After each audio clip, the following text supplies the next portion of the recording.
A heartfelt welcome to the Ice Sports Langley Civic Center, where today the BC Hockey League on Sunday Hockey brings the Vernon Vipers to town. They're here to face the Langley Hornets. And a big welcome, everybody. Happy Valentine's Day.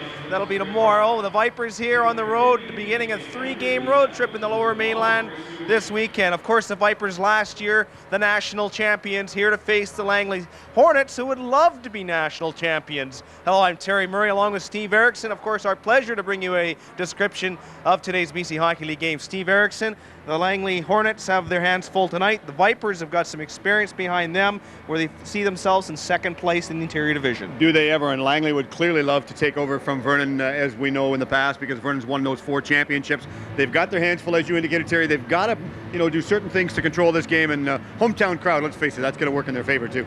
As I said, they're in second place. The Vipers will look at them now in the standings. This is the interior division standings. Penticton, with a victory over Merritt the other night, has increased their lead to 5 points over Vernon. Prince George in third spot with Merritt tied with them.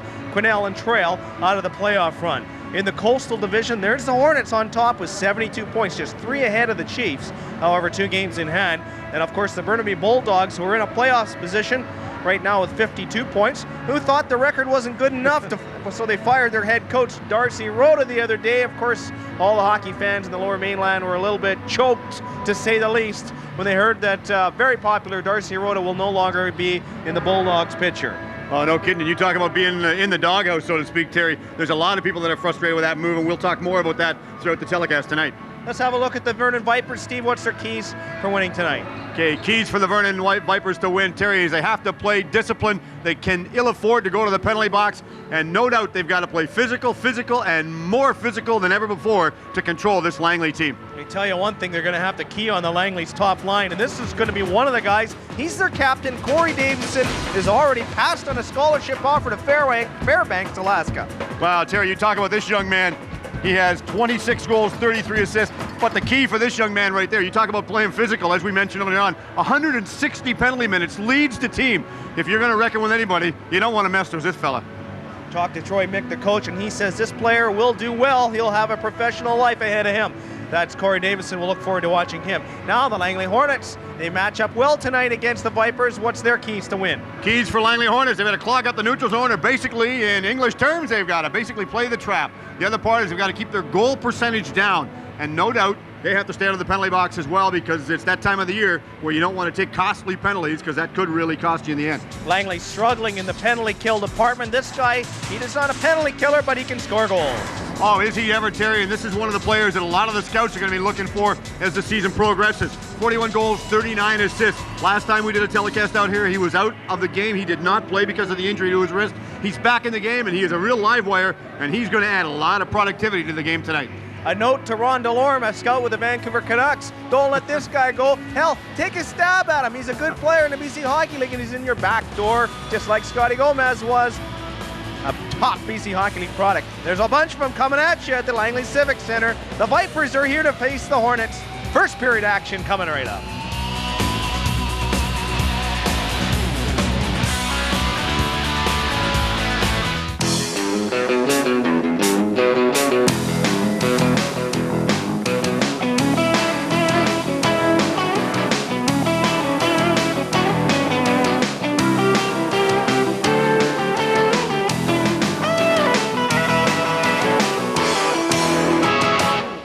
Getting complicated? Take a break. Watch Daytime with Fiona Forbes and Michael Eckford. Entertainment, information, and fun. Weekdays live at noon on Rogers Television. Have you ever done that? No, but I always wanted to. Do you think I'm ready? Well, you have shown more interest lately, and I've certainly heard you practice enough. Yeah, but what if I go too fast and screw up? Listen, take it nice and slow. Just let it happen naturally. Yeah, you're right. Thanks, Dad. Let's take our next call. Welcome to InSport. Hi, who do you think's going to win the Stanley Cup this year?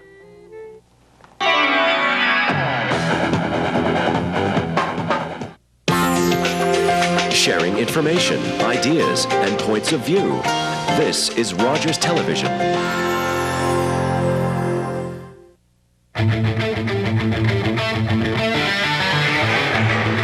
And a big welcome back to the Ice Sports Langley Civic Center, and we're all set to go here BC Hockey League Sunday Hockey here on Rogers for Sports with our starting goaltender for the Vernon Vipers, Steve. Yes, indeed, Terry. Mr. Chris King, and he has come out. I was watching him after he finished his pregame. Come out, had a very strong pregame up here. I was very impressed with the agility the young man shows. He's got good hand-eye coordination and exceptional glove skills to the point that it's going to go out. It's not going to go in the net because he's going to stop it. A little bit, from what I was watching, a little bit weak on the lower side. But this young man, a bit of a change, Terry. They didn't go with Stanton. They put Mr. Stone in. Yeah, 10 wins and 4 losses for Stone in just his 15th start. 4.78 goals against average.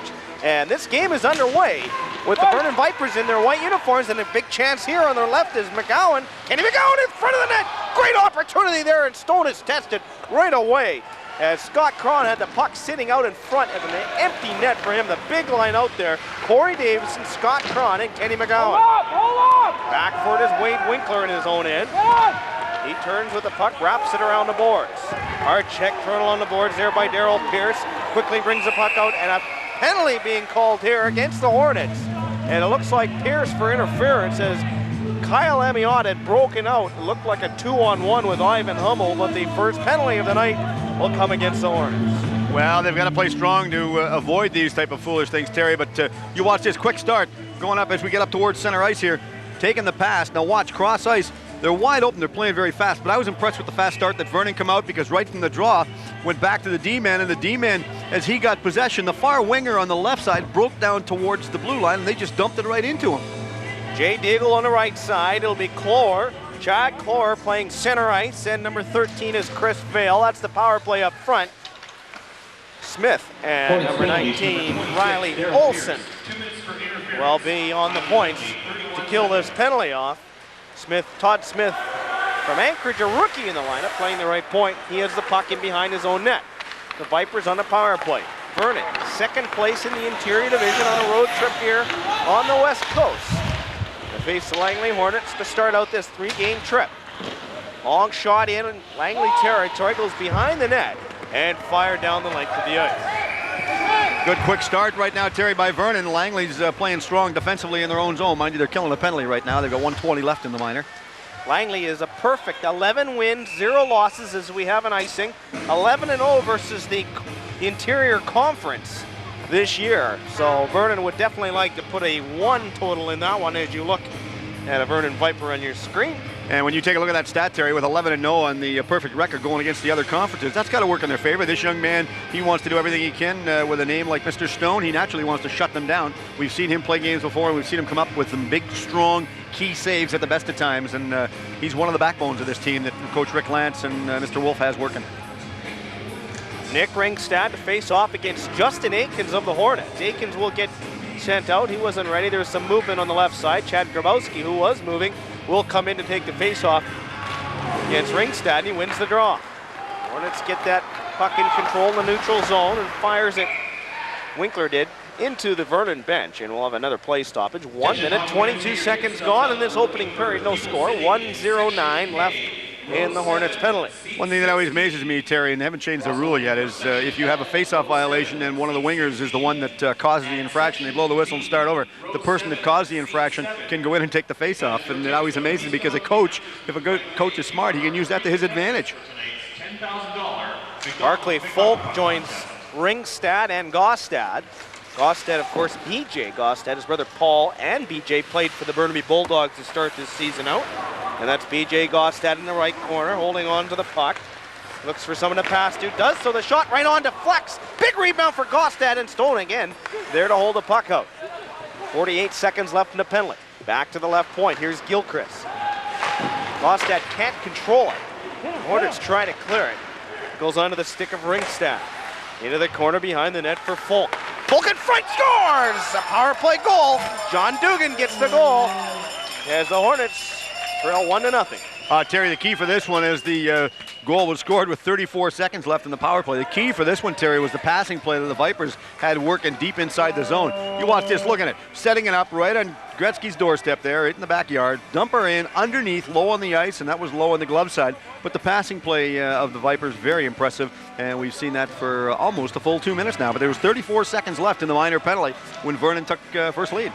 Johnny Dugan will get the goal, his 5th of the year, the power play marker, giving Vernon the 1-0 early lead at 1:57 of this opening period. Vernon in their white uniforms with the red and gold trim, and the Langley Hornets in their blacks with the yellow-white trim. Wait the announcement on the goal to make it official, but the Hornets trail 1-0. Puck off the boards. That was Smith trying to clear it out. Back in their own end. After it now is Olsen. Assistant number 26, Nick Ringstad, and number 36, John Duggan. Time of the goal, 1:57.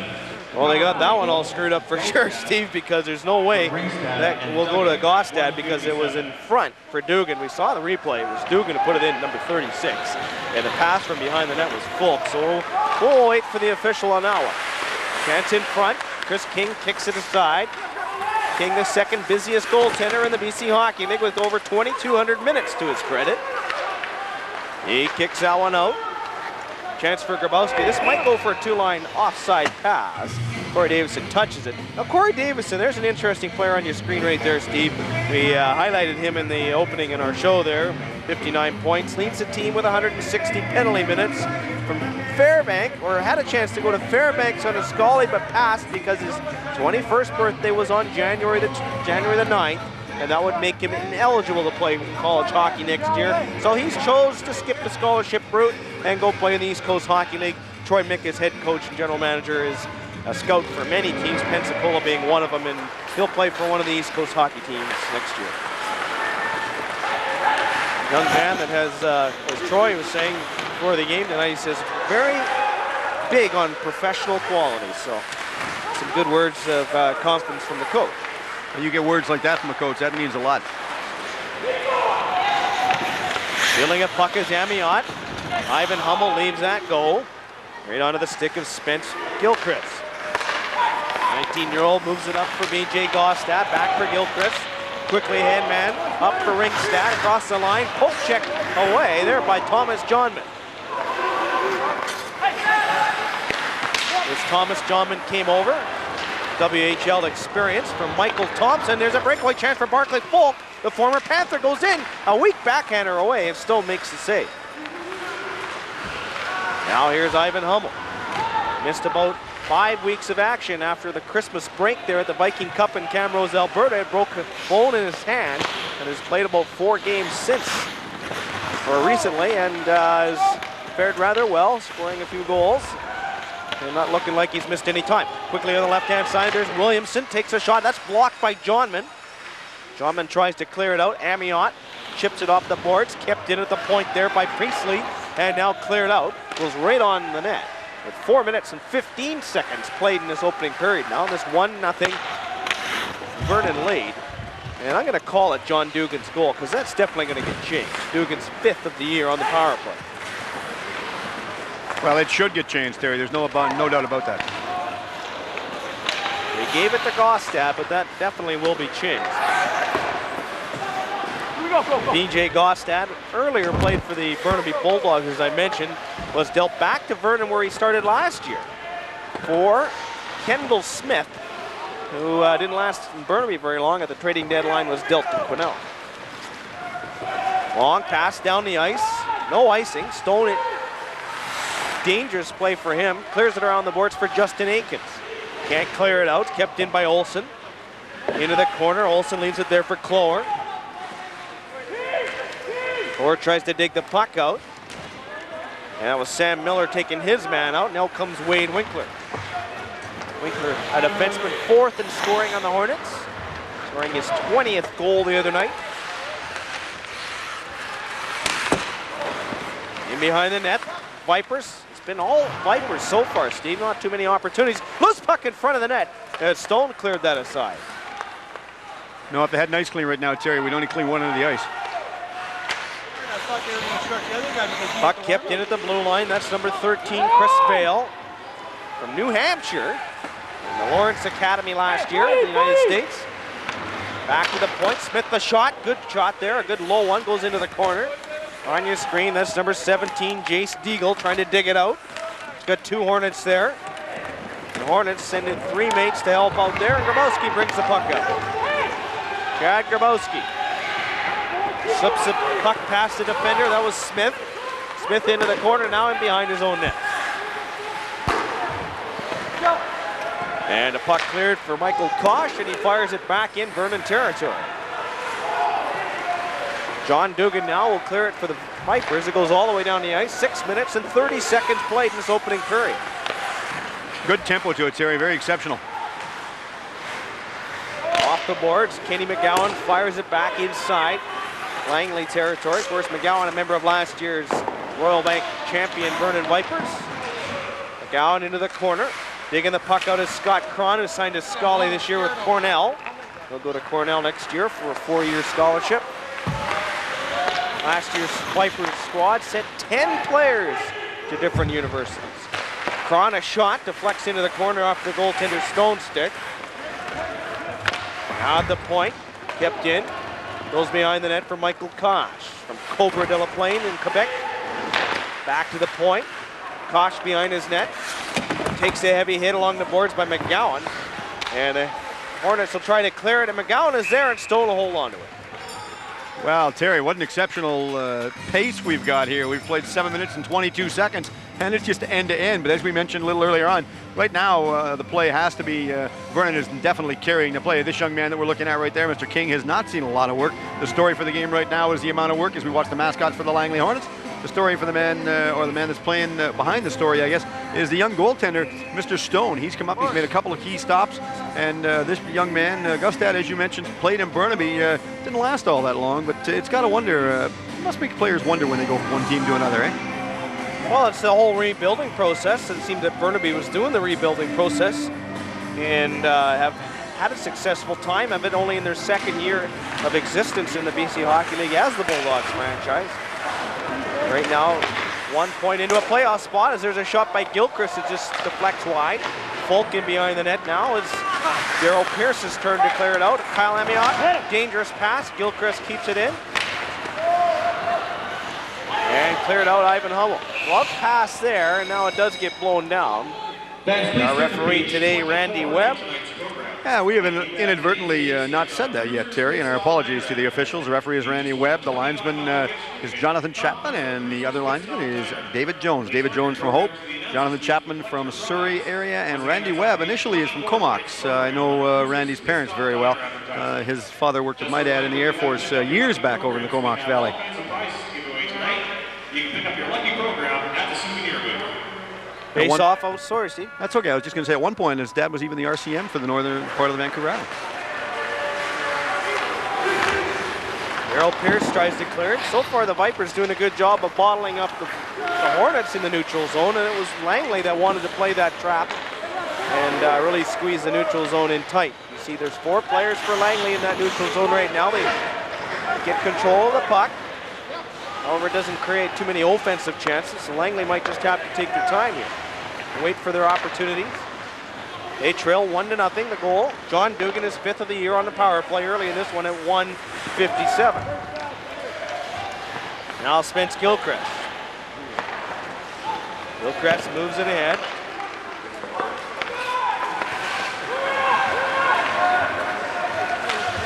One brought out. Jake Ellingson, the tough guy for the Hornets, out on the ice now. Daryl Pierce behind his own net. Try and clear it out, and just flips it up. It goes into Viper territory as the Langley Hornets make a wholesale change. 11 minutes and 15 seconds to go in this opening period. Stole by Grey Eyes. He's got 40 goals, looking for number 41. Drops it up for Hummel. He's got 41. Grey Eyes in the right corner. Out there was Sullivan, over to Hummel. Hummel holds on to the puck. Still with it. Great stick controls. Hummel drops it there for Grey Eyes. Backhander. Nice leg save there by Chris King. Got his right toe on that one to take it away from the Hornets. Trying to tie this game up. 10:50 to go in this opening period.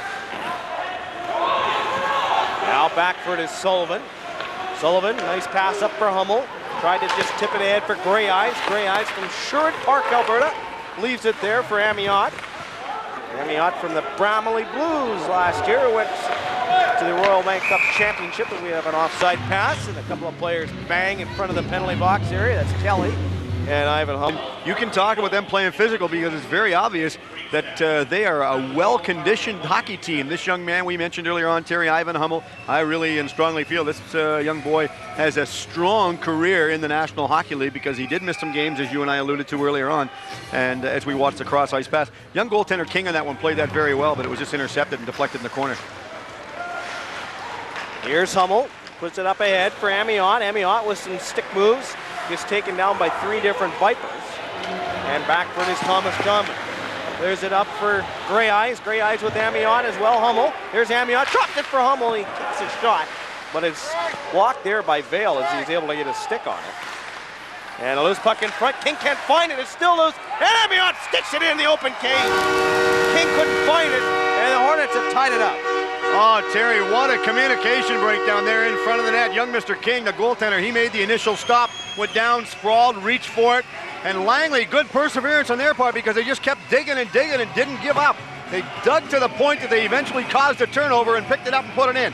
Working the way, look at this, centering pass out of the corner. There was the initial stop. There was a second stop, coming in loose and popping it home was Kyle Amiot. He was the one that just kept digging. The puck just happened to kick its way loose from young goaltender King. But don't fault King on that one because he made 2 key stops. But good work ethic by Langley Hornets to work and dig it out of the corner. They tie it up. Amiot will get his 42nd goal of the year. His 42nd of the season, scored by number 27, Kyle Amiot. Assist number 15, Ivan Hummel. And number 96, Matt Grey Eyes. Time of the goal, 10 minutes. Amiot, his 42nd. So a 1-1 tie here now at the Ice Sports Langley Civic Center as these teams battle it out. The Hornets looking for win number 20 in their last 23 games. Boy, have they been on a tear.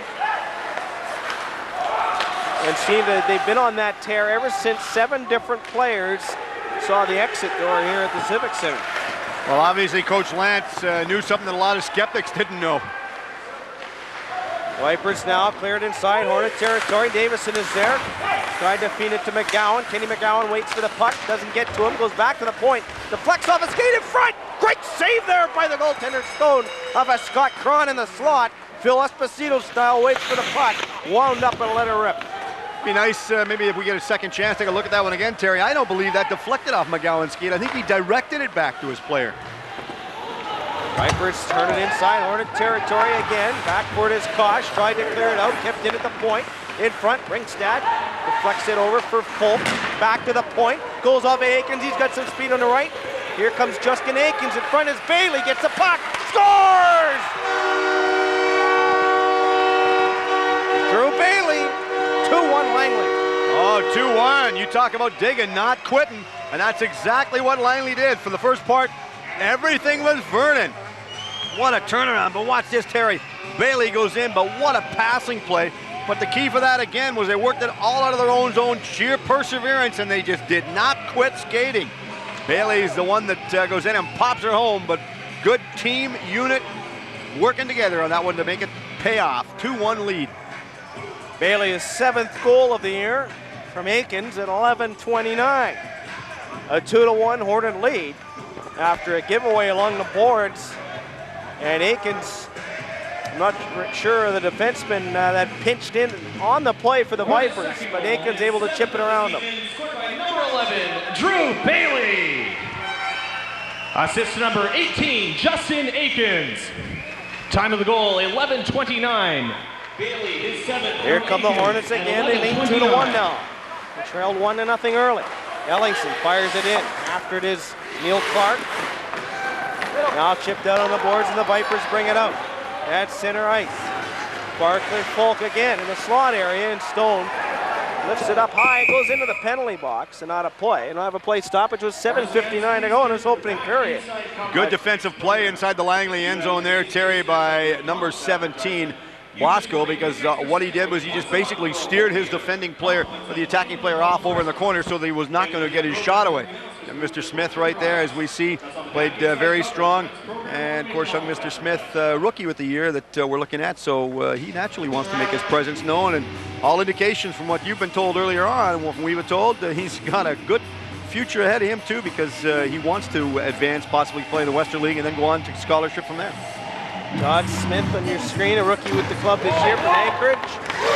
Some big time defensive time on that right defense position. Drew Bailey, the goal scorer, fires it inside Viper territory with 7:45 to go in this first period.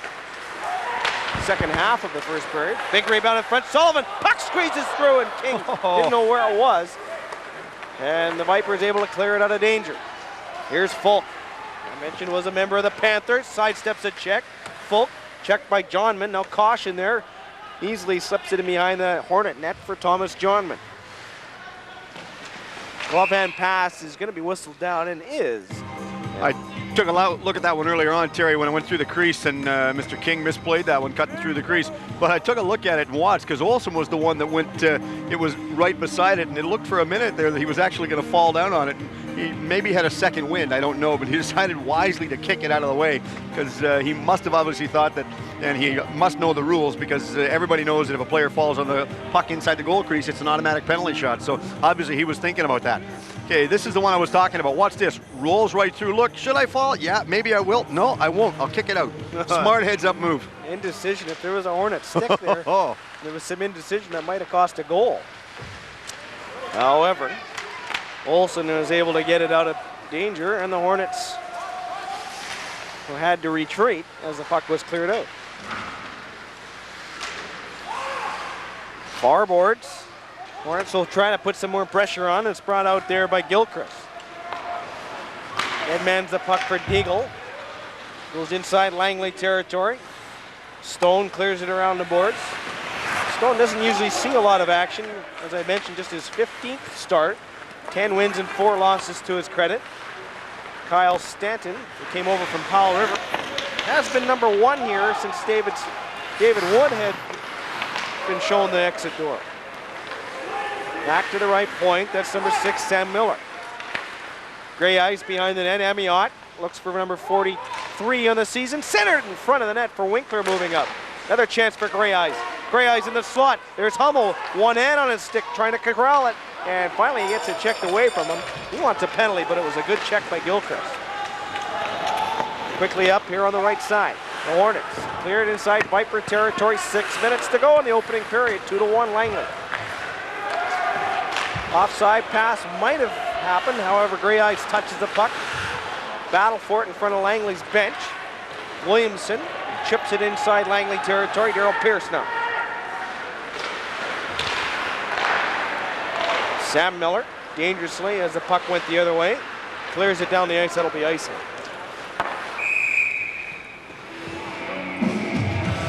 Well, again, Terry, they haven't let up. And boy, this young man comes over to the bench right there. You look at the expression on his face, Mr. Miller there. He knows he's been in a game because he is just exhausted. Let's go over and get some fresh legs out here. And they had to dump it down. But the one thing we've noticed, Terry, is that the tempo has not let up. The wingers are playing wide. They're forcing the wingers to go wide, especially the D-men on either team. They're forcing the wingers to go wide. They're trying to feed either center or get it back to the D-men when they're in the attacking zone. And it's working for both teams right now. Traps non-existent. Marinook puts it around the corner. Far boards for the Vipers. Back to the point. Long chance there for Williamson. That goes well off the target. Pierce tries to clear it. Williamson again keeps it in. Drew Bailey tried to clear it. Pierce. Puck at their feet. Now it squirts free for Drew Bailey, and that one's checked back into the feet again. Bailey again. And where did it go? Back to the feet. Take the magnet off it. Now the scrum is over as the puck is brought out by Sullivan. Grabowski across the line. Williamson has control of it. And now Justin Aikens. Aikens with some speed. He's got some moves. Big puck there for Grabowski in front. King can't find it again. And now it's cleared out of danger. It goes all the way down the ice. Looks like it'll go for icing. And another play stoppage with 4:31 to go in this opening period. 2-1 Langley. Well, second icing of the game for Vernon right now, but young Mr. King went down to make that stop as we look David Jones bringing the puck back into his counterpart, Jonathan Chapman. But King went down and played that very well, went wide, slid it, and of course with King coming out of his crease, if the Langley player had the chance to get around him, and maybe had a good chance to center the puck back out in front of the net, but didn't do that. Yeah, you were talking earlier about Ivan Humpel, took a little bit of a slash there and looked towards referee Randy Webb and said, hey, no penalty, and just sort of, backed off and got right back into play. Off the face-off, scrum creates a loose puck.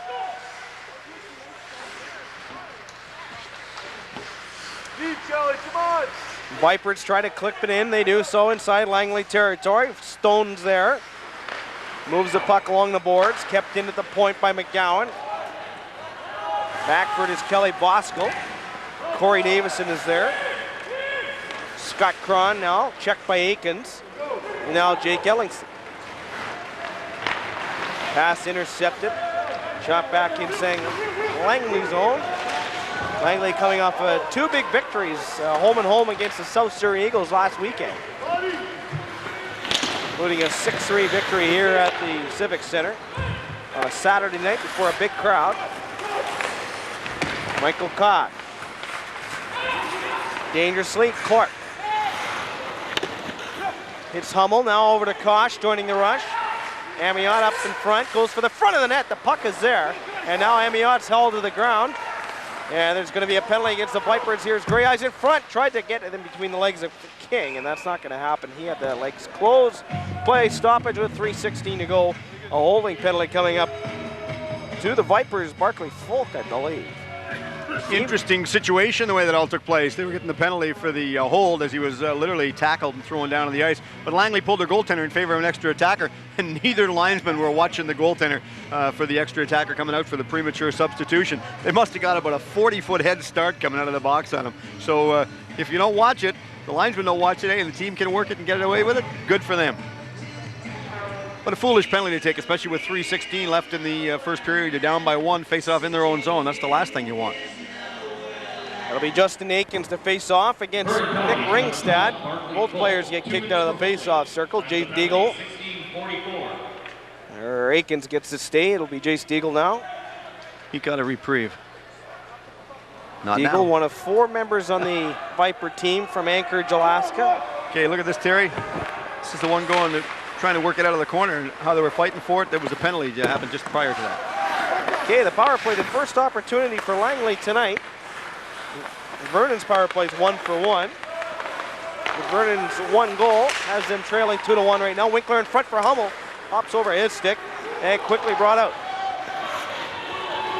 Left side, that's Jace Deagle.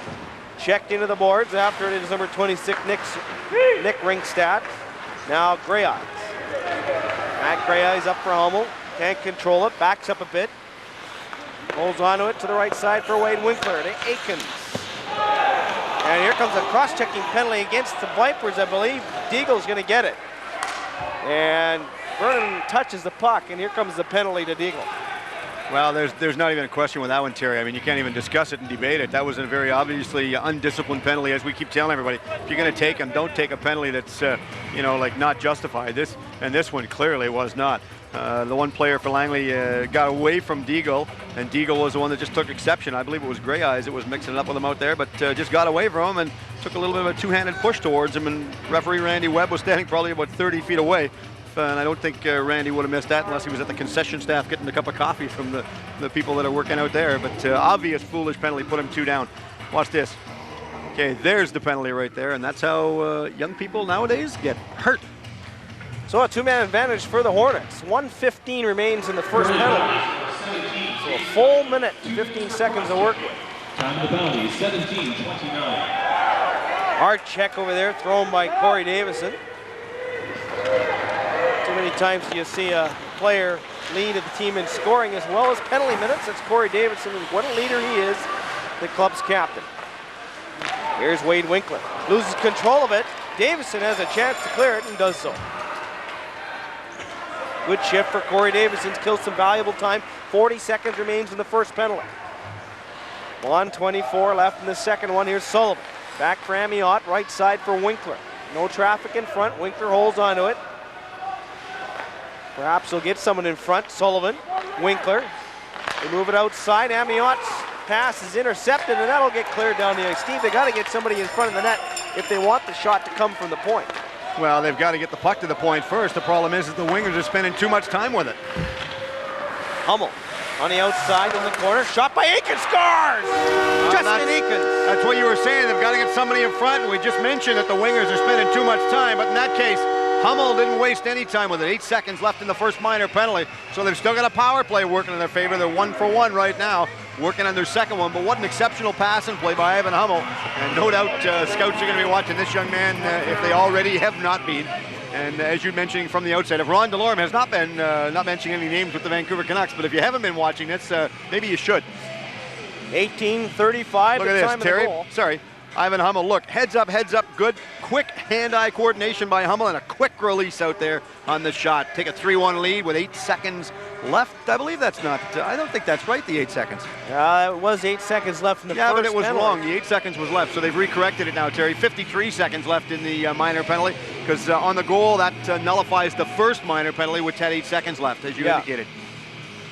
Okay, Aikens, the goal scorer, is 25th of the year on the power play from Hummel at least. There might be a second Want to assist. Want to bet on this? Hornets' third goal scored on the power play, his 25th of the season, scored by number 18, Justin Aikens. Assist to number 15, Ivan Hummel. And number 7, Mike Kosh. Time of the goal, 18:35. Yeah, I'll bet you, Steve. With a bet like that, you can go to Vegas, Terry. Aikens now behind the net. Now instead it's Grey Eyes who has control. Turns behind. 15 seconds left. We're into the last minute of this opening period. 15 seconds in the penalty. Hummel, stick handles out in front, loses control of it.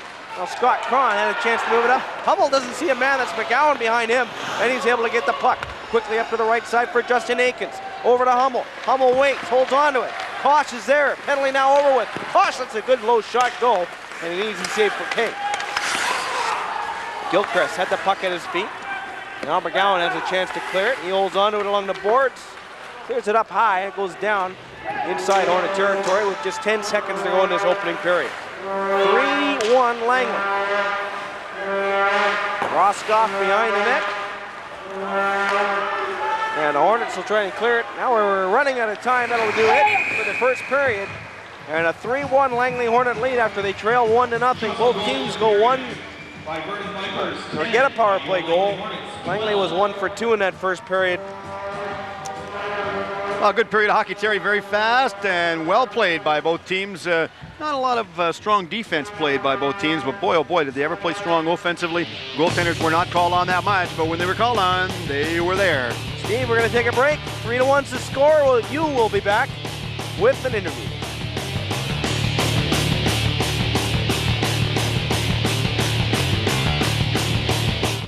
Call the Rogers Television Viewer Response at 604-412-2656 or visit our website with your comments. Have you ever done that? No, but I always wanted to. You think I'm ready? Well, you have shown more interest lately, and I've certainly heard you practice enough. Yeah, but what if I go too fast and screw up? Listen, take it nice and slow. Just let it happen naturally. Yeah, you're right. Thanks, Dad. Let's take our next call. Welcome to InSport. Hi, who do you think's going to win the Stanley Cup this year?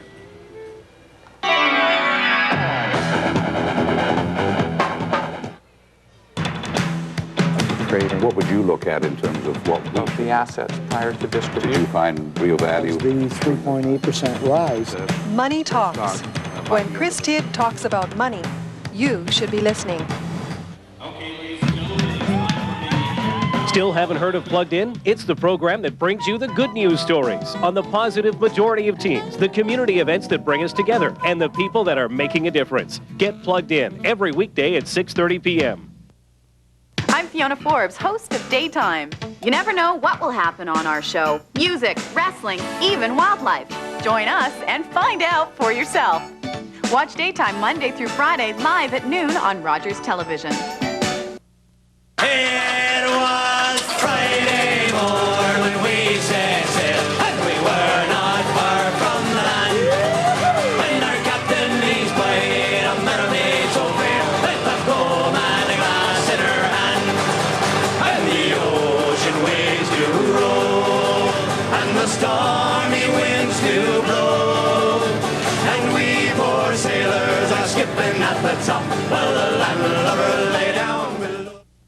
It's taken over 25,000 years to develop. It's able to withstand thousands of pounds per square inch. It's the latest in exercise equipment, and you sit on it every day. Chair aerobics. Local, live, interactive. This is Rogers Television.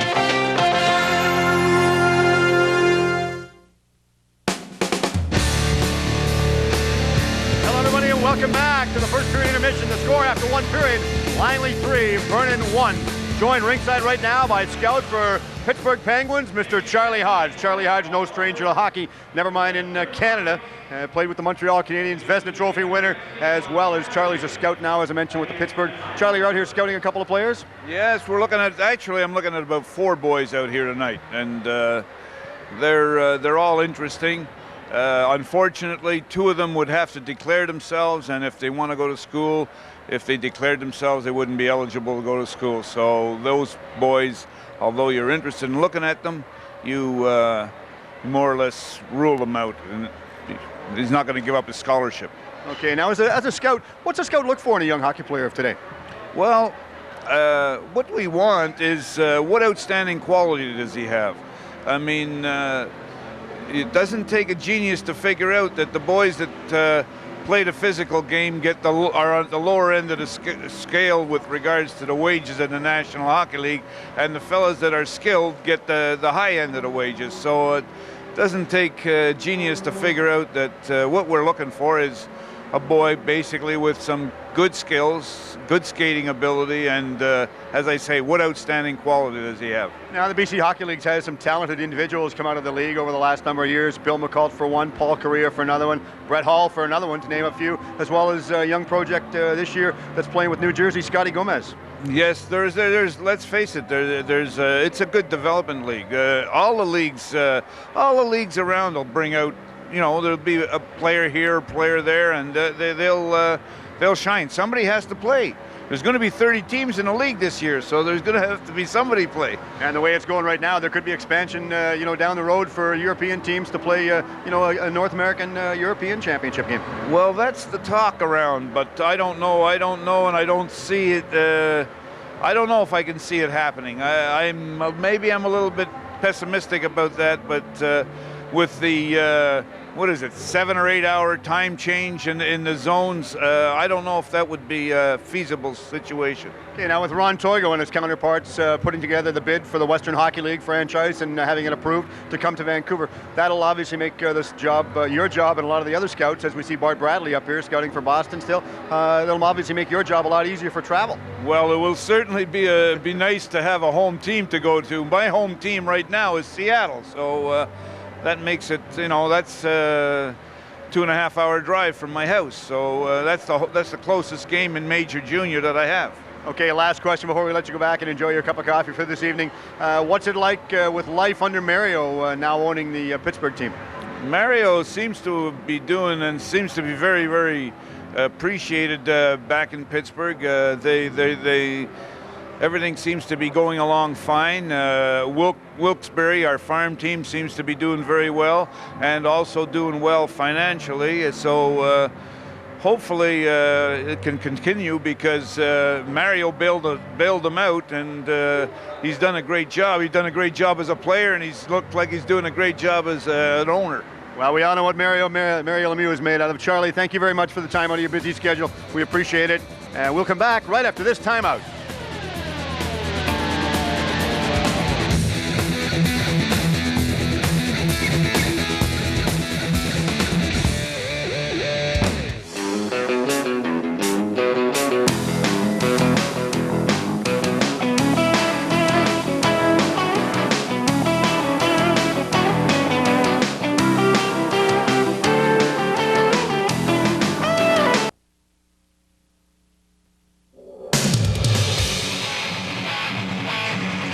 Almost ready to go here for the second period. Ice Sports Langley Center is the place we're watching BC Hockey League action here. And Steve Erickson, a good first period. Very good period, Terry. I was very impressed. 12 dump-ins for Langley. We've only had 11 dump-ins, but here's the first period summary. First goal, as you indicated, Vernon come out, scored the first one, and there you can see as they round it all out. And of course, it's going to be interesting to see what type of second period it is, because we talked about playing the trap earlier on. So far, as we mentioned, Terry, it's non-existent out here.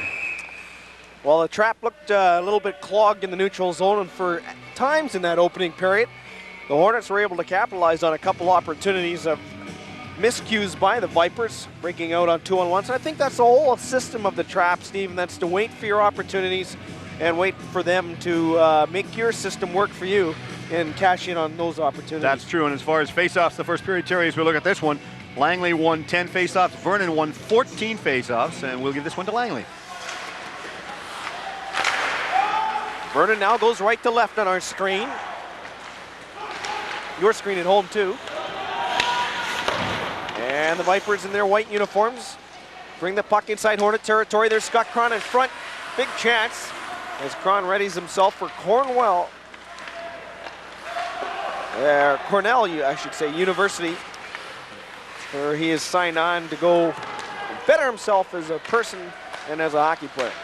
There's Drew Balin leaving it there for Wade Winkler. I said 20 goals he'd scored the other night. It's his 24th of the year. He's having a great season on the blue line there.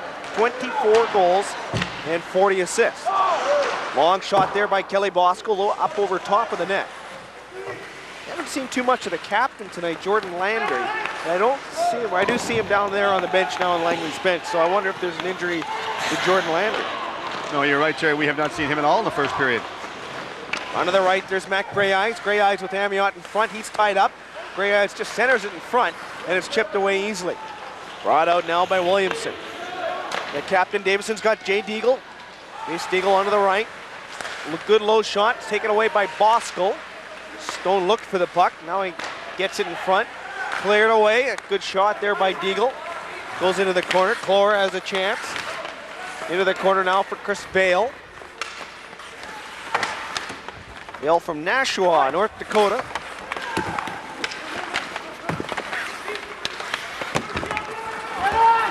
And now Amiot for Grey Eyes. Grey Eyes into the neutral zone. Hammered to the ice there by Deagle. Catching Grey Eyes with his head down. And he pays for that one, but he gets up right away. Sam Miller. Cleared it around the boards. A big steal there. Chance in front of the net for Vale. And that shot was blocked. Big check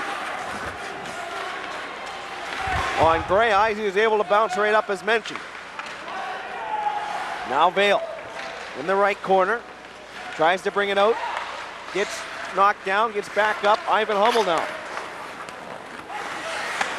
Now number 11, that's Gostad. Back, the shot is blocked. And now the Hornets cleared. It goes down the ice. There'll be no icing with 2 minutes and 35 seconds played in this second period. 3-1 Langley. In the 3-1 after one period after trailing at 1 point, 1-0.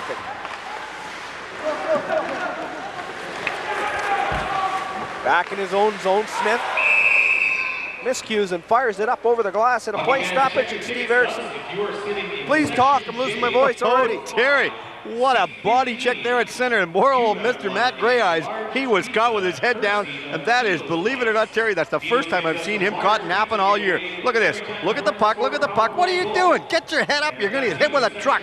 And there was the truck right there. You talk about coming in. Mac Peterbilt, call it what you might. He put his head down, Terry, and the key for that, we tell all the youngsters at home, you got the puck, get it in your stick. You're going to do anything with it, you've got to feel that puck on your stick. Get your head up and look where you're going. Don't look where you've come from. And it wasn't the biggest guy that hit him either. 5'9", last year's most improved player for the Vernon Vipers in his second year this year, Jace Deagle. Hammered him. Let him pay in the neutral zone. You got your head down. Make sure you look up quick because there's usually a truck coming. Off the face-off, B.J. Gostad's pass is intercepted. Michael Kosh sees no mate, so he clears it out to the neutral zone. Ivan Hummel leaves it there for Ellingson. Ellingson takes an elbow and he goes down in a heap. Ellingson takes an elbow from Barkley Folk, and he still down. Now he limps towards the Hornet bench. Jake Ellingson taking a big-time elbow there from Barkley Folk that went undetected. Oh, they don't get any bigger of an elbow than that. Drew Bailey now with a 2-on-1 chance in front for Clark, and Clark missed it. Thomas Jauman now moves up on the play to keep it in. Now one picked off by Folk, and Folk's gonna have to wonder if Big Jake Ellingson's going to be after him. Rick Lance is still barking at the officials after that one. Well, that one there, referee Randy Webb wasn't even watching the play. He was watching another situation take place on the other side. Clark on a backhander in front of the King, turned that one aside. Gobbled up, brought out now by number 44. This is Brad Vernon. Vernon leaves it there for Gostad into the slot. Shot right down. Loose puck is there. Trickles in. Got in by Scott Cron. Sitting at the goal crease area. Cron will get the goal. Oh, Cron will get that, Terry, but good action by Vernon just to keep on digging and not quitting. They just kept going and going. And good passing play working out of their own zone. A little bit of a dejected young goaltender, Mr. Stone there. Watch this, going in, takes the shot, high shot. Stone stopped the first one. What did we talk about earlier on? Keep on digging, and that's exactly what Falk did. Kick it loose, and it's going to go home. No mistake in there, and they put her home to make the score very respectable, a little more now than what it was in the first. And now Grey Eyes is coming out, I see, talking to the referee, Randy Webb. Obviously, Terry questioning that elbow that everybody witnessed, I believe, except Randy Webb. But those are a situation that people often question because, you know, especially in light of now the fact that the National Hockey League is going with the 4 officials. Is the 4 official system down the road going to be in the junior hockey programs in Canada? Vernon goal scored by number 44, Brad Vernon. Assist to number 11, BJ Gostad. Time of the goal, 4:01. Vernon from Gostad at 4:01. Icing call by Langley, Terry. They give it to Faranack at 4:01 from Gostad, but I can tell you it'll be Cron that'll get the goal. He touched it before it went in. So that's 2 for 5. So we're batting 20% right now on the goals. It's funny because whenever I'm doing a game, and of course everybody knows that I'm a referee, but whenever I'm doing a game, what I'll do is I'll skate by the player and I'll say, if it was number 6, for example, I'll say, 6 got it, who gets it, who get the assist, and they'll normally tell me. If I say 6 and it was wrong, it's wrong. They correct me. Watch this. Okay, going in, reaching for it right there, Terry. Here's the elbow, 1-2, where is it? Right there. Caught him under the chin. I think it might have been a shoulder. I think he might have got his shoulder on it. A little bit of a cross between the shoulder and elbow. More the elbow part that flattened him in that one there. But again, his head was down. The bicep. Can you Okay. Can you get 2 minutes for Well, my, yeah, my, but for either bicepping? way, Terry, it was bigger than yours. Mine too. What do you I had to add that. 22-inch pythons aren't big enough for you? Does that put you in a headlock? The Vipers have control of the puck inside Langley territory. They only trail by 1 now, 3-2. Officially, Faranack's goal from Gostad at 4:01 has narrowed the gap to 3-2. Langley now fires it inside Viper territory. They'll go back after it and quickly clear it out to the captain, Corey Davison. Davison along the left side. Nice pass to the top there for Gilchrist joining the play. Players battle for the puck, but Michael Kosh comes out with it. Has a man open, it goes up at Grabowski's stick and fired back inside Langley territory. Now fired inside Vernon territory where Langley will go after it. We've played 5 minutes and 10 seconds of this second period. 3-2 Langley. They led 3-1 after 1. Goal scorers, Amiot, Bailey, and Aikens for Langley. Here's a chance for Clore in front. Great save. No, he doesn't get a piece of it. It goes in. Clore has tied it up at 3. Oh, I thought Stone got his stick down to stop it from going in, but he shot it a little quicker than what Stone did. A little bit quicker on the reflexes right there. Watch this. Going around, Terry. Look, just got underneath the stick of Stone, and lucky for him, too bad for Mr. Stone, but that makes the score all tied up at 3, considering they come out and took the first jump. Concerns on the face of Coach Rick Lance for the Langley Hornets. What do we got to do? First place team in his division, of course, as we mentioned earlier on from the outset, Vernon second place in their division, behind, I believe it's Penticton, Terry? But yes, Penticton Panthers are in first place. The question in that division is the merit team. Assist to number 10, Corey Davidson. Time of the goal, 5:27. Flower from Davidson at 5:27. He's 13th of the year. Flower at 5:27 has tied it up. Flower and Cron 1 minute and 26 seconds apart. We have a penalty coming up, an interference call against the Vipers, and the Hornets will get an opportunity to regain the lead as Jay Stiegel gets nailed for elbowing. And this will be Langley's third power play opportunity of the game, and they have right now they've gone 1 for 2, so 50% on their power plays. See how they do work for the rest of this one, because played 14-10, 3-all in the second period. Still a very, very fast-paced game out here by players of both teams. There you can see the Langley Hornets bench. Coach Barry Wolf, assistant coach there, and Rick Lance. And the rest of them, as you mentioned earlier on, Terry, they did make major changes earlier on in the year, which a lot of people questioned. Vernon penalty to number 17, Jace Nigel. 2 minutes for interference. Time of the penalty, 5:50. So Jace Deagle goes to the penalty box. And now the Hornets power play, as you mentioned, Steve, 1 for 2 tonight. They get the third opportunity as they'll bring the puck out of their own end. Jason Stone in goal for the Hornets, giving up 3 goals, as well as the goaltender at the other end, Chris King. He's given up 3. Well, right now, Vernon's shutting down the neutral zone for Langley as they're working their way out of their zone. They're playing that neutral blue line very well. 6:30 played in the second period. It was 3-1 Langley after 1. Now a 3-3 tie. Gray Eyes after a puck. Smith fires it around the boards. Amiot keeps it in just momentarily. Now Ivan Hummel. Hummel across the line, holds on to it now, will try to set things up. He's good with the puck. Stick handles into the corner. Gets it back to the point for Winkler. Has to take it off his skate. Hard shot is turned aside. Big rebound there for Amiot. And the puck is cleared down the ice. 54 seconds to go in the penalty. Watch the coaching staff down here. Troy Mick directing traffic out on the ice for his team, watching them and indicating how he wants his defensemen to switch up when the play is coming out of their zone. Barclay Folk intercepts a pass, leaves it there for Davison, fires it back inside Hornet territory deep with 30 seconds remaining in the penalty. Here's Kyle Amiot. Scored his 42nd goal of the season tonight. Wade Winkler to the right side. Grabowski. They dig after a loose puck there. Gray Eyes couldn't grab it, and it's fired to the line and out, and Corey Davison has a one-on-one on Winkler. Davison takes the wrist shot right on. Stone juggles it, and in Gray Eyes. Left side up for Hummel. Hummel across the Viper line. Into the slot area, penalty now over with. Back come the Vipers. Corey Davison, that's a big kill for them.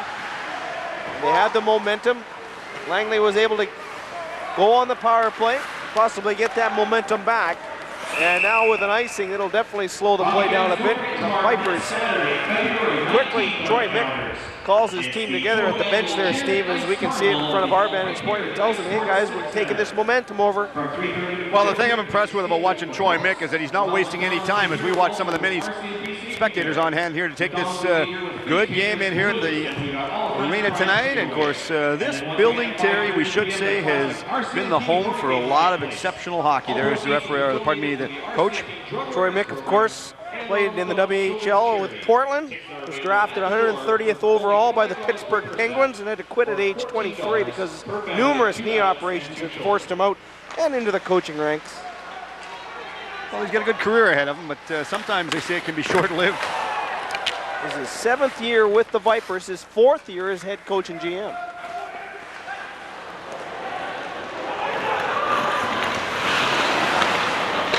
Game's playing full strength. Now they're going after the loose puck is Priestley. Priestley taken out by Kosh. Battle for it. Williamson playing in deep. And Hornets Winkler clears it out. That'll go right on Chris King. So there'll be no icing. Back after this, Vernon. Vernon is getting credit for the goal, and it made it 3-2. And officially, that will be his first BC Hockey League goal. Scoring his first goal of the year in his 42nd game. Loose puck, Grabowski into the corner. And the Vipers clear it out. This could go for icing. And it's going to go through the crease, so it will not be icing. Check that, Brad Faranack's 10th game of the year. Getting my stats mixed up there, but Faranack getting credit with his first goal in the BC Hockey League. Now Sam Miller behind his own net from Vancouver, Washington. Miller brings the puck up. Played in the America West Junior Hockey League last year.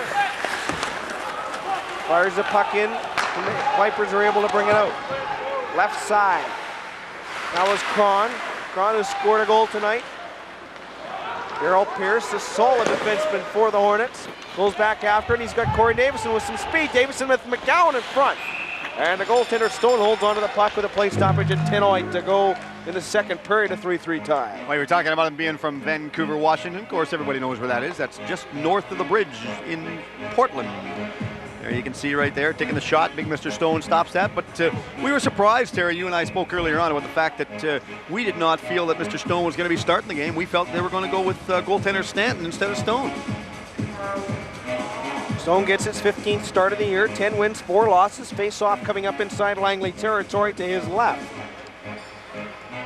We should say, Terry, we're not questioning his ability. We're just surprised the fact that they did give him the start when we were under the impression, maybe we took the wrong terminology that we were given, but we were under the impression Mr. Stanton would start, but they did make the change, and obviously the coaching staff is well aware of his abilities, and they know what they want. Maybe he plays stronger against the Vernon teams or against the teams from the interior than goaltender Stanton does. There's always a reason for it. Along the boards, they battle for the puck. It's Daryl Pierce coming up with it. Pierce goes in behind the net, tries to flip it up Irke Lume-like fashion. Now McGowan takes a shot, deflects off a couple of legs right onto the stick of Matt Greyeyes. Greyeyes to the neutral zone, goes wide, comes back on the inside, gets the puck around his defender, but is gobbled up by Olsen. Olsen fires it around the boards, kept in off a King's blocker, up and out of play. And the play is stopped with 9:35 to go in the second period. It's 3-3 tie. Well, you were mentioning Irke Lume fashion. We should remind everybody right now, Irke Lume's got a birthday coming up February the 15th. He was born in 1968. If anybody's curious to find out, don't send him a birthday card. It might not get there in time now. Steve, you're into the trivia. I'm going to give you, name the 7 players that have played for Vernon Junior A hockey teams that are in the NHL or have played in the NHL. Well, I suppose you want them like in 3 seconds. I've got to take times and make note of all these. Interesting comments when we were talking to Charlie Hodge between periods there about the players and that have gone from the BC Hockey League on to play in the National Hockey League. It was quite interesting to know that he is out here scouting several of the players, and you know, what's a coach or what's a scout actually look for? We got good insight from him. BJ Gostan able to control the puck off the face-off, but the puck is there for Grabowski. And now Sullivan right in. Oh, and he misses the top of the net. Had a lot of room on the glove side. Fired it over top. Sullivan able to move right in. Chris King either gave him that side to make the big miraculous glove save, or there was just a lot of room there. Needless to say, there was a lot of room there. Well, we'll give the benefit to the goaltender. He gave it to him so he could make it. Here's Folk. Folk has a man open in front. Deflection in front is grabbed by Stone. And he'll have a play stoppage and a face-off to his right with 9 minutes to go in this second period. Steve, those players are Dallas Drake with Phoenix, Todd Ewan, San Jose, Jason Marshall from Anaheim, Rudy Poschek from St. Louis, Murray Barron from the Canucks, Bill Lindsay from Florida, and David Oliver, who's now with Phoenix, started out with Ottawa, played for Houston in the International Hockey League this year, but David Oliver is the brother of assistant coach Joe Oliver. Vernon Vipers. I was actually under the impression you said Bill Lindsay was playing with Florida. I was under the impression that he was playing with Calgary. That could very well be. I'll take a look at my stat sheet right now and find that out. I thought he played last night when Calgary was in town. Loose puck in front. Oh, it goes off of Sam Miller's skate in front. What an opportunity there for BJ Gostad to score a big goal. 3-3 tie. Kyle Amiot gets around Kelly. Amiot by himself. He's got the puck. King. Hummel into the right corner. Greyeyes is there to help dig the puck out. Greyeyes is taken out. Tries to get it back for Hummel, who would have been able to come around in the wraparound. But the puck is taken away. And Smith moves it up quickly to the left side for Folk. Clore with them. Gostad goes over to Clore. Takes a shot. Oh, and Gostad just missed it. Puck was up in the air, however, and now Hummel. Check that Clark. Can't clear it. Now intercepted by Bale. A slap shot. Oh, and it goes off a stone and out of play after a giveaway by the Langley Hornets. Okay, just reading my notes here, Terry. Yeah, Bill Lindsay, as I'm looking here, plays for Calgary Flames, wears number 22, played 53 games, and he's a -1 right now, effective last night. His percentage is 4.5. I'm looking at Dallas Drake, playing for Phoenix. Dallas Drake's played 50 games, 8 goals, 24 assists. and he's got 34 penalty minutes, so very respectable. And of course, Louis Brasque, look at him as well. Well, David Oliver's down there too. That's right. David Oliver, we should mention, first chance we get, we'll mention on him. Here's Kelly Bosco. Across the line, Bosco with some room in the left and goes to the backhand and does so, and King holds on to the puck. And a play stoppage to his right as the fans in Langley give their players a hand. There's Kelly Bosco from Kelowna. You look at Chris King, who got to play last year. And at mononucleosis when his team went to the Cup final, and Wayne Dubowitz, the goaltender that started out in Trail and ended up in Chilliwack, was called up for the Royal Bank Cup Championship, was able to finish the timeout. And of course, David, you were looking at young David Oliver. David Oliver played 9 games, 1 goal, no assist. He's got 2 penalty minutes, percentage of 16.7. Langley now controls the puck. Chris Vale tried to get out past a Hornet defender, and now a shot back inside Langley territory. Steve, I thought this game would be a lot more physical than it is. It has not. It's been rather freewheeling. It has been freewheeling. The neutral zone trap. Aikens hauled down. There's going to be a penalty. Justin Aikens has drawn a penalty. Riley Olsen will complain. Well, he'll complain, but to no avail. He's going to go in the sin bin for 2 minutes anyway. Watch this. Long shot right there. Deflected just wide, and there was the penalty. A little bit of a hook on him. Some people call it a hook, some call it a dive. Of course, we were talking earlier on, as we mentioned, to Charlie Hodge, players that have come to be known throughout the league and going on in the National Hockey League. Riley Olsen right there, 7 goals, 15 assists, 22 points. One of the youngest one right now that's playing and making his presence from Alaska, we should let him know, everybody know. Young Scotty Gomez plays for the New Jersey Devil, wears number 23. He's in town March the 4th playing against the Canucks. It's a Saturday night game. Played 54 games, 14 goals, 34 assists. Man, did he ever have an exceptional all-star appearance. And I talked to Mark Messier about him and his appearance the other night. He's got nothing good to say about this young guy. Did he get any points in the all-star game? I believe he got 1 assist. Time of the penalty, 12:54. Good for Scotty Gomez, and we were talking about Ivan Hummel. We were saying that in our post-game show, or pre-game show, Ivan Hummel is a guy that maybe the Canucks could take a stab at in the draft. And there was Scotty Gomez in their backyard, and they missed him. Well, it wouldn't hurt them. Aikens behind the net, out in front, Winkler the slap shot, and that's turned aside. And now Greyeyes in the corner. Back for Winkler, as I struggle with my voice. Geez, we're going to do another game tomorrow, Steve. You'll be probably calling play-by-play on that one. By the time this voice heals, might be a couple of years. You can go home and have a couple of soda pops and refresh your voice. Aikens left side, Hummel. Across the line, over for Winkler, has a man open in front. Goes for Amiot, and Amiot took the shot. Now Grabowski rebound. Controls the puck, Amiot drops in behind him to his left. Amiot gets it, the quick release, deflection in front. Oh, it goes off of a Vernon Viper skate. Off of Gilchrist, it'll be Amiot's goal. Oh, Terry, that to give the Langley Hornets the lead right now with 5:57 left. Watch this, Terry. Heads up. What do I do with it? Oh, just shoot it. See what happens. Deflects. Oh, desperation dive right there. We've seen that happen so many times. And you know, Terry, as a player, that happens.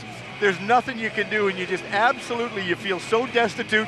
You're out there, everybody knows you did it. It's like that goal years back that Steve Smith scored, and when he was with Edmonton, and everybody knew it eliminated Edmonton from the playoffs, and everybody knew for years that when they thought of Steve Smith, that's the goal they thought of.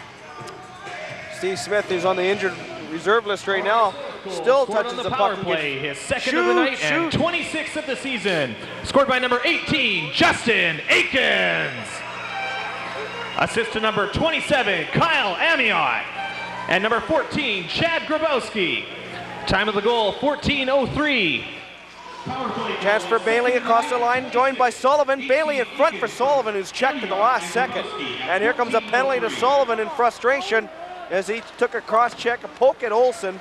And that'll put the Vipers on the power play. A very undisciplined penalty by Sullivan. Breakaway chance for Clore, and Vernon's going to be upset there, as they felt the Hornets did not touch the puck. However, the whistle goes, and a power play coming up for the Vipers. They questioned that one. They were talking to the linesman. I believe it was young David Jones on that one. Mike Sullivan going to the penalty box, 19 goals, 22 assists. going again, Terry, talking about young people that are coming to town that have made their presence in the BC Hockey League. Just getting back to Scotty Gomez real quick. He leads the individual rookie scoring in the National Hockey League with 14 goals, 34 assists. He's also in the individual rookie leaders. He's second next to Michael York of the New York Rangers. He has 14 goals. Also in the power play goal department, he is listed as 5th. He has 3 power play goals as a rookie. He's really beefed up too, eh? He's put on a lot of pounds. He has. Power play now for the Vipers. Gilchrist, who scored the goal actually. They went off of Aikman in front. Justin Aikens, I should say. No, that's not Troy Aikman. Now in behind the net, coming out in front. That's Vale. Into the corner, Cron, and behind the net now for Clower. Clower in front for Vale again. And it's turned aside, kept in at the point. Gilchrist, a slap shot, a hard one. Along the near boards. Vale, a man in behind the net. That's Clower, he looks for Cron in front. Tried to go for number 36, John Dugan. Coming out of the corner. Clower again, another good save by Stone, gets his right blocker on it. Another penalty coming up against Langley, a cross check in front. Loose puck and Stone tries to keep it out, it's still out. Players kick away at it, and the puck in the goal crease area, and the whistle blows. Langley touched the puck because there was a penalty coming up against them, and there'll be a 2-man advantage for the Vipers. Well, I'm watching Troy Mick here at the bench in front of us. He's really working this to his advantage. Instead of calling a timeout, Terry, what he's doing is on a face-off, he's calling the players over real quick. Watch this. We take a look at this one. Puck's behind the net. What are we going to do? Stop. Go back around the other way. Try and jam it in. Young goaltender Stone put his pad east to west. I tell you, he wasn't going to let that thing get underneath him there. And they stopped it. But good ability by young Mr. Stone to keep that one out, and that's something that young goaltenders do nowadays. They put their legs down, but instead of going post to post, they don't get their foot over to the post as far as they should, and they let it slip either underneath them or past them. We've got a little bit of question. Landry's over talking to the referee right now, and I think that's only about the first time we've seen him out on the ice right now, Terry, as he goes over and talks to him. But this is the one thing I'm impressed. Talk about Troy Mick, the coach. I've noticed every time there's a stoppage of play, if he wants to talk to his players, instead of wasting and using a possible timeout, he's calling them real frantically over to the bench and telling them what he wants, and then they get back without wasting any time. Hornets penalties, number 6. Off the face-off back for Olsen, who had a chance to shoot. Instead holds onto the puck. Olsen in the right corner. They're on a 5-on-3 situation for another 50 seconds as the Vipers look to tie it up. Gostad back to the point. Weak shot is blocked and turned aside. You mentioned the fact that Landry came on the ice. Can he come off the bench to question a call, Steve, and then go back on the bench? As per the rule book, no. If you come off the bench to question a call, the referee is supposed to give you a 10-minute misconduct, but not all the referees do that because that's such a stupid penalty. That's an unwritten rule, actually. Well, that's like that, players tucking their shirts in. They chose not to. That's right. Long shot by Davison. Good save by Stone. He doesn't know where the puck is. He'll just freeze it. That's no different, Terry, from players tucking their shirts in or their sweaters in. It's a rule to the point that you're not supposed to tuck your shirts in, but Gretzky did it, so if Gretzky can do it, if it's good enough for him, hey, ironically, it should be good for everybody, right? Get rid of the rule. It's never called. It's so antiquated. It's out of date, and that's something that they look at. Possibility next year, Terry, I know right now, everyone in the BC Hockey League have gone to this format, with the way they're going right now. I hear rumors down the road that we could be playing extra overtime as we look at Mike Thompson, I believe that is a gentleman right there at the end, showing a little bit of concern. He's the one that runs the fitness center over at Langley Twin Ranks. A good friend of ours, Terry. Strength and conditioning coach with the Penticton Panthers. And last year with the Hornets, but elected to sign up with the Panthers this year. Man, what a road trip to give him conditioning coaches. Does he have to run all the way or what? Makes the players run down here. Saves the toll. Good shot there by Gilchrist and a good glove save by Stone. It was a good save because I don't think he saw the puck till it was well on his way, so he was able to get the glove up and take that one away. So the first penalty is now over with. 58 seconds remains in the second penalty. So the Vipers will go 1 for 2 on their power play. They're now in their third opportunity. 3:17 to go in the second period. 4-3 is the score. The Hornets lead. They led 3-1 after one period. And Vernon and Clower had come back to tie it up before. As they say in soccer, an own goal off of Gilchrist. It went to Aikens. His second goal of the game, his 26th of the season. And a couple more centers replaced out there. Linesman David Jones tossed him and said you weren't doing it right. Gilchrist with the puck, controls at the left point. Low, hard shot is blocked by Drew Bailey. who's got a goal tonight as well, his 7th of the year. Olsen gets the puck back at the left side. 42 seconds remains in the penalty. 4-3 Langley.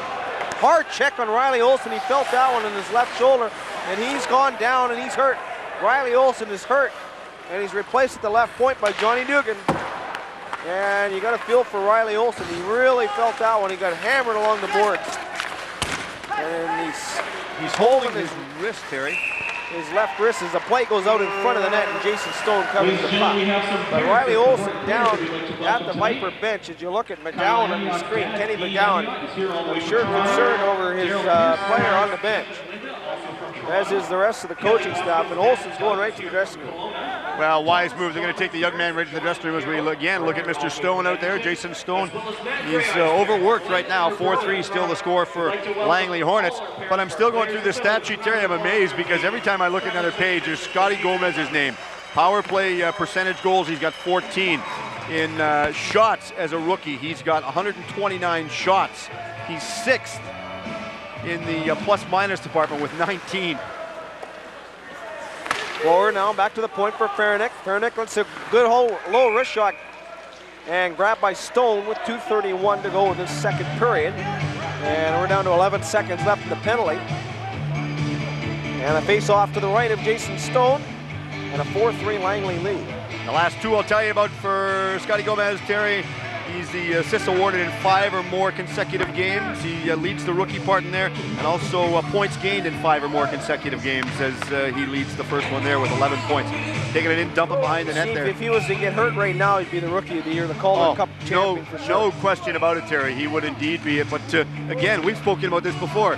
Did he not play for Surrey? Why did the Canucks not draft him? And again, we've spoken about the fact of what do scouts, we talked to Charlie Hodge about this, what do scouts actually look for? I hear rumors, Charlie was telling me there's lots of scouts right now over in Europe, and apparently Finland is the hot spot for the scouts to go right now. Well, I've heard some rumors about some of the people in the Vancouver organization that don't think too highly of this hockey league. And I'm not going to mention names, but this is a league they got to definitely think more about. And Scotty Gomez is a perfect example. Chance in front. Bale had a chance and it went over his stick, deflected out. 2:10 to go. I don't like rumors.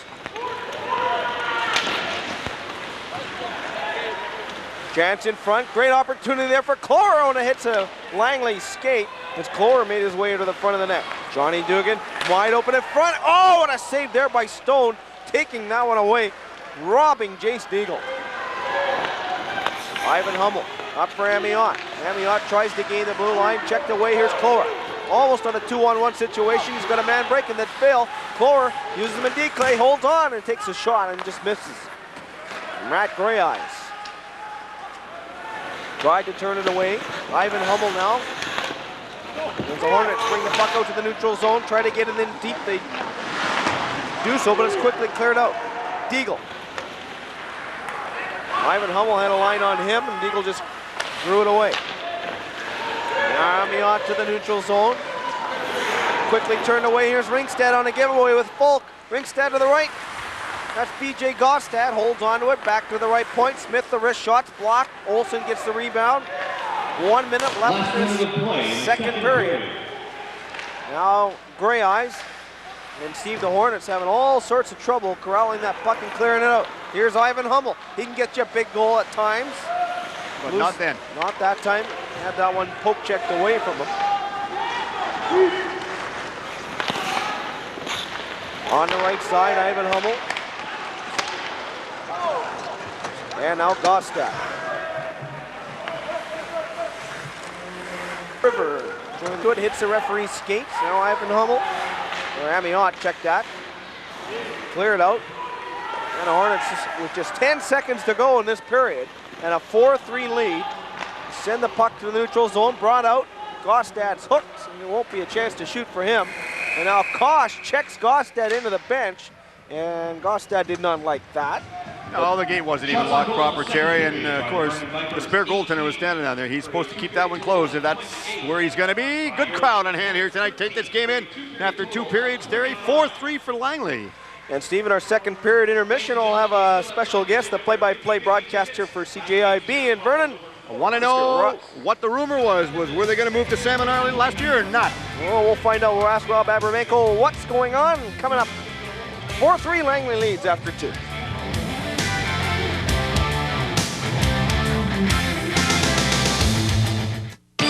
Call the Rogers Television Viewer Response at 604-412-2656 or visit our website with your comments. Have you ever done that? No, but I always wanted to. You think I'm ready? Well, you have shown more interest lately, and I've certainly heard you practice enough. Yeah, but what if I go too fast and screw up? Listen, take it nice and slow. Just let it happen naturally. Yeah, you're right. Thanks, Dad. Let's take our next call. Welcome to InSport. Hi, who do you think's going to win the Stanley Cup this year?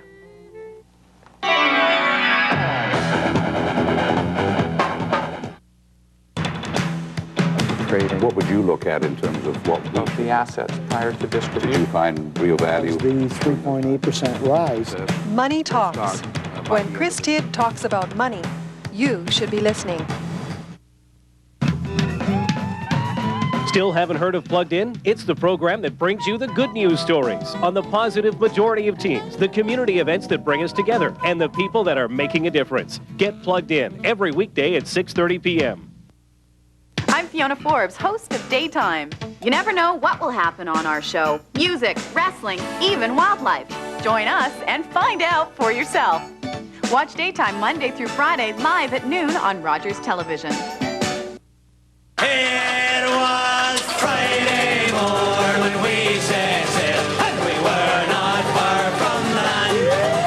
And our captain, he's played a mermaid so fair, with a comb and a glass in her hand. And the ocean waves do roll, and the stormy winds do blow. And we poor sailors are skipping at the top, while the landlubber lay down. It's taken over 25,000 years to develop. It's able to withstand thousands of pounds per square inch. It's the latest in exercise equipment, and you sit on it every day. Chair aerobics. Local, live, interactive. This is Rogers Television.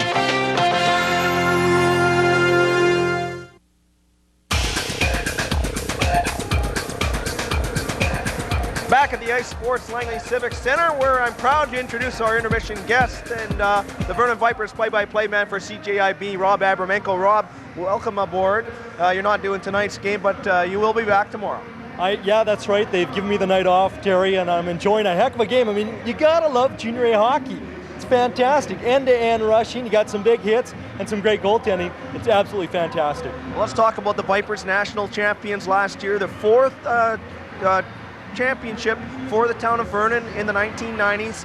A real pleasure to be part of that last year, I bet.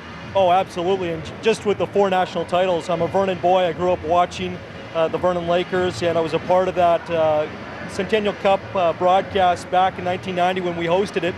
And last year was a dream come true. I think every broadcaster would love to follow his hometown team, go to the national championship, watch the way they won it. I mean, I come from behind, down 0-3 in the round robin, and come back and win like that. It was fantastic, and you know, that's the expectations we have in Vernon as a national championship team every year. Rob, last year we talked about how exciting it was, and then it looked as though Vernon was going to lose their hockey team to the Salmon Arm bid. That didn't happen. Dr. Duncan Ray didn't take the team there because he was given an opportunity to listen to an opportunity for Vernon to build a new arena. How's that going? Well, yeah, to back up as far as the team moving, it was so close. I mean, this wasn't a threat. A lot of owners in the BC Hockey League, I think over the 15 years, will sooner or later pop the threat of moving the team. No, this was basically a done deal. They were setting up shop in Salmon Arm. Talks broke down, and Duncan went with his heart and kept the team in Vernon. As far as the new rink, well, we had a referendum.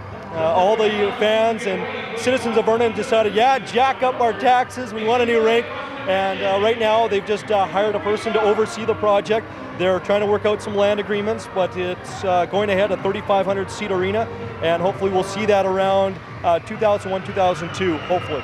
A quick question, what do you see with the Vipers doing this year? I think the Vipers' season is indicative of what they may do in the playoffs. I think Vernon has a chance to go a long way, but it's been a growing season. A lot of youth on this team. They make mistakes and they fall apart on some games. Other games, they look like the national championship team of last year. Tonight's a good example. It's a good road game for them right now, and they're playing strong.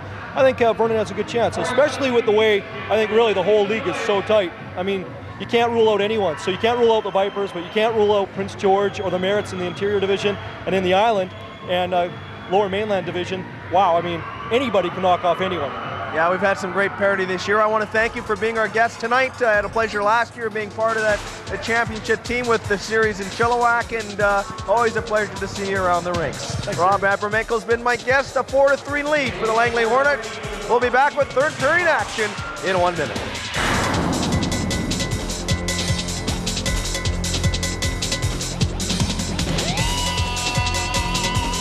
Ever done that?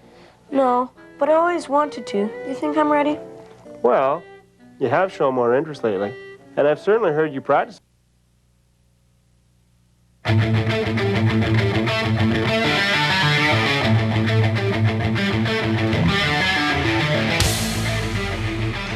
Off to the Vernon Vipers that scored 2 goals to tie it up at 3-3 in that second period, Steve. The Hornets got a fluky goal, a shot from the point from Amiot that went off of Justin Aikens and then deflected off of Gilchrist in the Vernon goal crease area. And as we say in soccer, a own goal that has given the Hornets a 4-3 lead. Hey, Terry, they'll take it. They're not going to argue with that.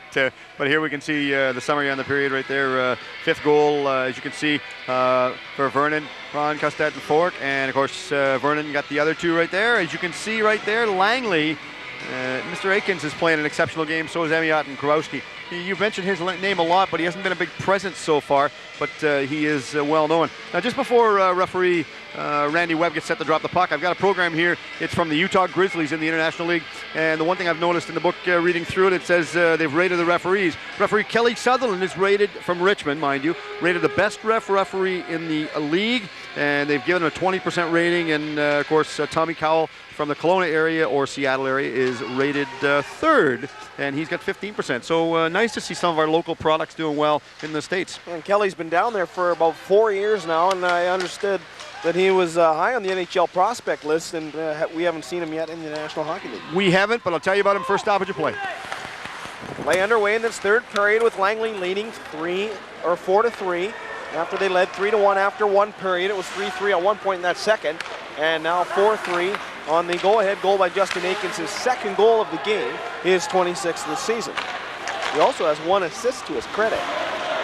So Aikens having a stellar year. And we talked about Aikens and the fact that he hasn't claimed himself, he deemed himself eligible for the draft yet. And Pittsburgh, with Charlie Hodge here, would definitely like to know if he is or not. Well, that's the one thing that Charlie alluded to earlier on when I was talking to him before the game about that fact, and that question of non-compliance as to what he's going to do is a big question for Charlie. Behind the net, now Hummel brings it up. Amiot, far left side. Gray Eyes, he's got 40 goals, 3rd in scoring on the club. Unable to handle that one, and now the Hornets clear back inside Viper territory for Smith to go after. Now Ivan Hummel. Sidesteps a check, he's got it on his forehand in front of the net for Gray Eyes. Gray Eyes cradles it and unable to get the shot away. Smith hammers Gray Eyes into the boards. Matt Gray Eyes in front for Ivan Hummel all by himself. Scores! Oh, make it look easy. Let's roll out the red carpet and give him a free goal. We talked earlier on, Terry, about the fact that Vernon was offensive-minded, but they just had a little bit of a mental lapse coming out of their own zone right there. Give the puck away, and this young man and this team is going to take it to you right away. Watch this. Going in on the doorstep. Where is it? Who keeps digging? This is a young guy we've talked about earlier on. And maybe Ron Delorme with the Vancouver Canucks should spend more time looking at this young man. Had a chance to talk to Ron Delorme a couple weeks back down at the Center of Excellence in Vancouver. And our interesting conversation got around to the Aboriginals play in the sport nowadays. And he's heavily involved in a speaking program with that. Scored by number 15, Ivan Hummel. Quickly, here comes number 96, Braun Matt on the right side, and check that was full. Hummel, his 42nd. Gostad from Grey Eyes at 135. As we listen to the announcement, Hummel getting his 42nd goal, so he keeps pace with Amiot, who also scored his 42nd tonight from Grey Eyes at 135, a 5-3 Langley lead. In behind the net, going after it is Folk. Folk can't get to it. Justin Aikens goes after a loose puck. Gobbled up there. Daryl Pierce will try to bring it out for the Hornets. 5-3 Langley early in this third period. We have played 2 minutes and 16 seconds of the third. Off the boards, Vernon, who's got his first goal in the BC Hockey League tonight, who we thought would be credited to, I believe, Scotty Cron, but Vernon did get the goal. Now Pierce, right side, sidestepping a check with Bosco. Puck shot backside, inside Langley territory. Winkler, run into the inboards. Now with some speed. That's Drew Bailey. Chips it inside Vernon territory behind the net. Chris King fires it around the boards and chipped out. Priestley's got some speed on the right. Takes a shot, deflects off of a stick. That was Sam Miller's stick. And up on a play. As you look at young Brad Priestley, played in the World Under-17 Hockey Challenge in Ontario this past Christmas time. And quite a feat for him. From Kamloops, played Bantam last year. Also, he's played in the Kamloops International Bantam Tournament. I know, speaking of people have watched this young man play, and they said he's got exceptional talent up there.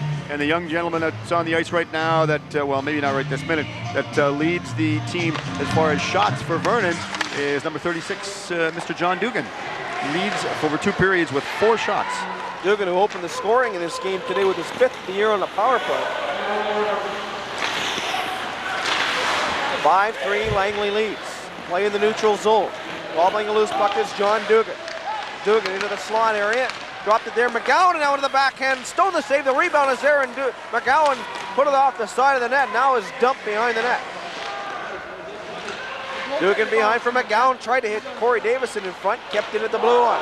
Gilchrist puts it back in after it came out.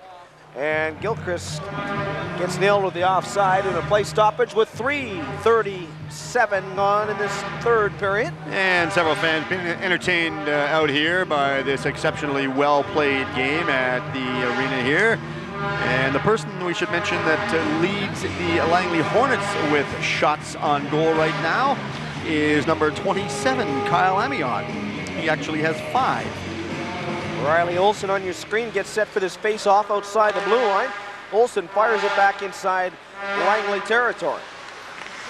5-3 the Hornets lead. 3-1 they led after 1, 4-3 after 2. And an early goal in this third period by Ivan Hummel has restored a 2-goal lead for the Hornets. 4 minutes played in this third period. Puck fired back into the neutral zone where Wade Winkler turns it inside Viper territory. Todd Smith shot down the ice. Jason Stone moves it up quickly. Ivan Hummel leaves it there for Amiot. We got to watch an entertaining hockey game last week, Steve, in Chilliwack, where the Hornets were in Chilliwack to face the Chiefs in a game that went to overtime. And Chilliwack won in the 4-on-3 situation where they had the power play and they scored a disputed goal, which looked like the goaltender Stanton had control of the puck. I guess that depends which team you come from, whether it's disputed or controversial. Well, there was a lot of water bottles and sticks on the ice after the goal, and they weren't Chief sticks and Chief water bottles. And they were pointed at the referee's direction. Shall I ask you who did the game? Oh, I won't say. Oh, okay. There's a chance in the giveaway. Amiot. Amiot looks for a man in front. That was Hummel. Passes about a foot in the air. And again, Kyle Amiot will try. Across the blue line. Goes to his backhand. One hand is in front of the net for Hummel. Ivan Hummel. Nice pass in front. Aikens looking for the hat trick. Shot is blocked. Amiot in front, and that one's not going to count. It was stopped by King anyways, and I believe the net was knocked off its supports. And it was, and it's put back into position. It was indeed, Terry, and we all know, as Mr. Hummel or Amiot kept that one inside the zone at the blue line there, we all know that sooner or later the provincial government get back involved in sports and try and do something exceptional. Well, there was an announcement made yesterday in downtown Vancouver at the Center of Excellence. It was made by the Minister of Small Business and Tourism and Culture, Mr. Ian Waddell, and he actually made the announcement that veteran sports broadcaster Bernie Pascal was hired to review and recommend actions to reduce violence in amateur sports. And we'll talk more about that next stoppage. You're going to talk more about something else that you never talked about, Steve. I forgot what that was now at the beginning of the third period. You sound like my wife. You keep billing us up, but you don't come through here. And I'll write that down so you remember. I will. I've got it in front of me. And now we have a play stoppage, and the goaltender Stone holds on it. We haven't seen too much rough play yet tonight, as the players kind of... first chance we've actually seen a couple players push and shove and get together and sort of voice their displeasure with each other so far. But anyway, reading this platform over that, as I mentioned yesterday, was presented at the Center of Excellence downtown Vancouver, who Rob Patterson is the general manager, and his father is Al Patterson, who used to coach the New West Bruins. Anyway, Mike Henderson, the president of the BC Amateur, was there, and they have basically, they're trying to review the conduct into awarding points for games played with fewer than 12 penalties, and putting Bernie Pascal in place to review this will naturally be a big step forward. They're trying to look into putting stop patches in the back of their jersey for everybody in the province, which the Pacific Coast Amateur Hockey was the first to lead with that, other than coming from back, I believe it was Saskatoon started the whole thing, but they're reviewing some of our stuff that we do down here.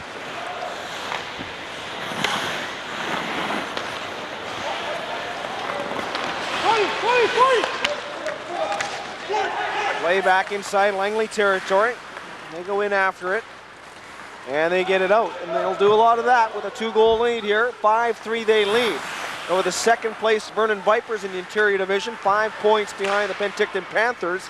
And the Panthers are playing exceptional hockey. And with star players in their lineup, there's a team that is going to be coming in a couple of weeks, Steve. There's a big giveaway. Corey Davis in front.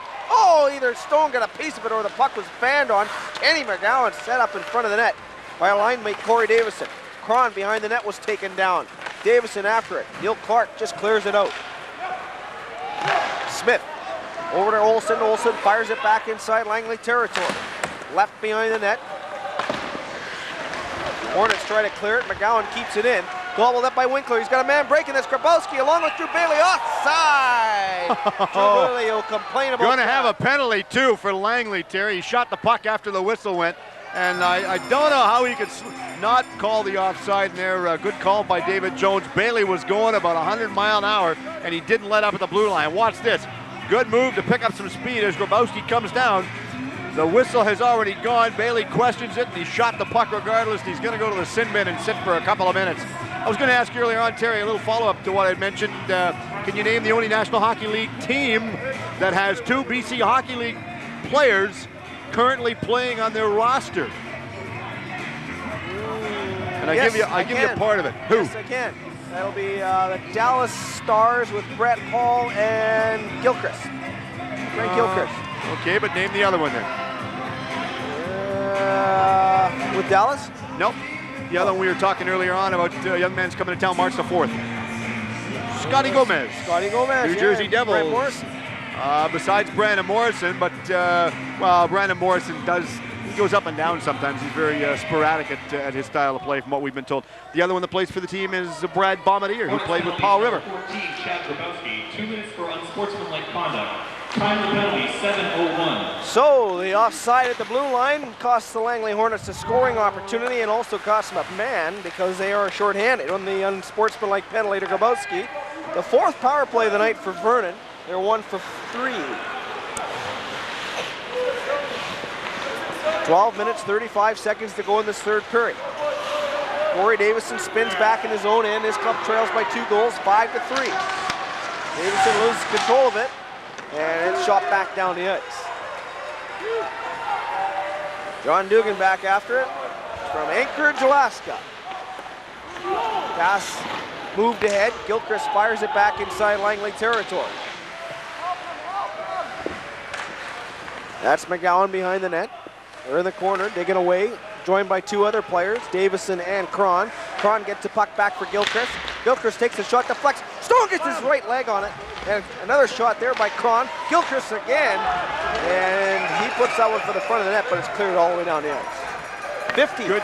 Sorry, Terry. Good defensive play put up so far by the Langley Hornets to shut them down for this power play opportunity, because they'd dearly love to come down and make it a little more respectable than what they've done so far. 45 seconds remains of the penalty now. Check that 40. And Langley clear it out one more time. And we'll double check it now. 30 seconds left in the penalty. Ivan Hummel takes a check. Loses control of the puck. Puck quickly brought out. Right side, this is Clower. He's got some speed around the outside. Pierce puts his stick out. Nicely holds him away from getting around him. Pierce, somebody lost their gloves. Looks like this man right here, that's Clower.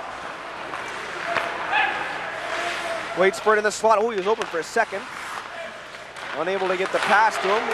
The Vipers moving around the outside of the box. It's McGowan out front. Shot deflects in front. Chance in front of the net. Stone kept it out. While he was down on his back, Stone kept it out near the breakaway. Chance for Hummel. Hand of a shift. Here's Ivan Hummel. Puck kept out of there by Chris King, and now the whistle blows with a loose puck, and we have a slashing penalty coming up to, I believe, 2 different players. Clower, for one, is going to get a penalty for sure. And looks like that'll be it. Clower, the one penalty for the Vipers, will get slashing. Well, I saw Randy give a couple of signals. I wasn't sure whether he was going to have a couple of coincidental slashing penalties, but we'll wait and watch him as the players go to the penalty box for this. Look at this, Terry. Sheer desperation move by young Mr. Stone to stop that. Couldn't keep it in at the blue line, and here's the chance for Mr. Hummel. Look at this, heads up, off his left foot. He appeared to be off balance when he shot it. He tried digging and going after it again, but I guess that's his trademark when he tries to shoot the puck. He was basically off balance when he took the initial shot. Now, again, Terry, I'm still under the impression that we've got a pair of penalties going in the box, because I watched him give 2 signals. One was a tripping signal I just seen at the box area. We definitely saw a slashing signal to Clower. Well, this is the biggest difference if you watch a minor game or a BC Hockey League game or even a Western Hockey League game versus a National Hockey League game. The officials that do this level of hockey in the Western League, like I alluded to, they give 2 signals. In the National Hockey League, they rarely give 1. Some of them give 2, but they're far and few between. Time of the penalties, 9:15. 10 minutes, 45 seconds to go in this third period. A 5-3 lead for the Langley Hornets. And nobody goes on the power play because we are 5 aside. Actually, we don't play coincidental in the BC Hockey League. Well, they play coincidental to the point that they play full strength. They don't play shorthanded. And I don't know. I think I personally like the idea that if you each get a penalty, you play shorthanded. You each play 4 aside. I like the idea. It shows what the boys are made out of, and let's work some of the special teams. Give them a little bit of ice time. If you're going to sit in the sin bid, sure, I agree with putting extra players on the ice in one sense so that people don't miss shifts in that. But they've got to do something to make the game a little more entertaining, because we're taking the entertainment factor away from it now. It's more like a big business venture. Sullivan to face off against Nick Ringstad. Ringstad was able to get control of the puck after a weak shot by Grabowski, and now here's Ringstad behind his own net. Fires it around the boards, goes all the way down into Langley territory, and we'll have another face-off coming all the way back inside Viper territory. 10 minutes and 15 seconds to go in this third, a 5-3 Hornet lead. Steve, and goals by Amiot, Bailey, Justin Aikens with 2, and Ivan Hummel. And Clower, or Clower as the announcer likes to call it here, and one of us is right, Vernon and Dugan, the goal scorers for Langley. Well, if all else fails, ask his parents. That's what they always tell you. But I'm looking over the Langley Hornets, the keys. A couple of them, that we'd mentioned about playing discipline and playing the penalty killing percentage and shutting down the trap. We haven't seen a lot of that, Terry. 10 minutes, 5 seconds to go. In this third period, a 5-3 lead. This is where you're going to see the Vipers turn it up, Steve, if they want to get back and cut into that 2-goal lead. Well, they're not the type of team that's going to sit back and let Langley take it to them. They're going to turn the burners on a little bit and pick it up. There's B.J. Gostad on the right. Wrist shot, deflects off his stick, off the target. Goes over for Riley Olsen, pinching in to keep it up on the play. Gostad's taken out by Pierce. Daryl Pearson is having a good, strong game on defense for the Hornets. Playing physical, taking his men out. As they battle for it, another scrum along the boards. Gorman tried to clear it out. Now he does get control of it, kept in there by Smith. Right side is Barkley Folk. Folk's got an opportunity to let a shot go and misses the target. Now I'm behind the net. That's Nick Ringstad out in front, back for Smith. Good shot, deflects off of a stick, goes wide. Now behind, into the corner. Again, Folk, back for Smith. Another shot deflects wide. Ringstad behind, tried to stuff it in front, and now cleared out by the young defenseman, that's number 26, Darryl Pierce. Quickly brought up the other way, here's Riley Olsen, and offside of the blue line, and feeling the effects of a punishing check from Kosh is that man, Riley Olsen. Wow, you talk about finishing your check, that's exactly what they do right there. Turns around and says, let's get a look. Who hit me? I'm not sure what happened, but they are good tempo we've seen out here, Terry, all game, which has not been an overly physically dirty style game, as we've indicated earlier on. Look at this, Kosh finishes the check right there. Caught him, solid shoulder, nothing dirty about that check, and he gets up. He felt the effects, as you said, he clearly felt the effects of that play right there.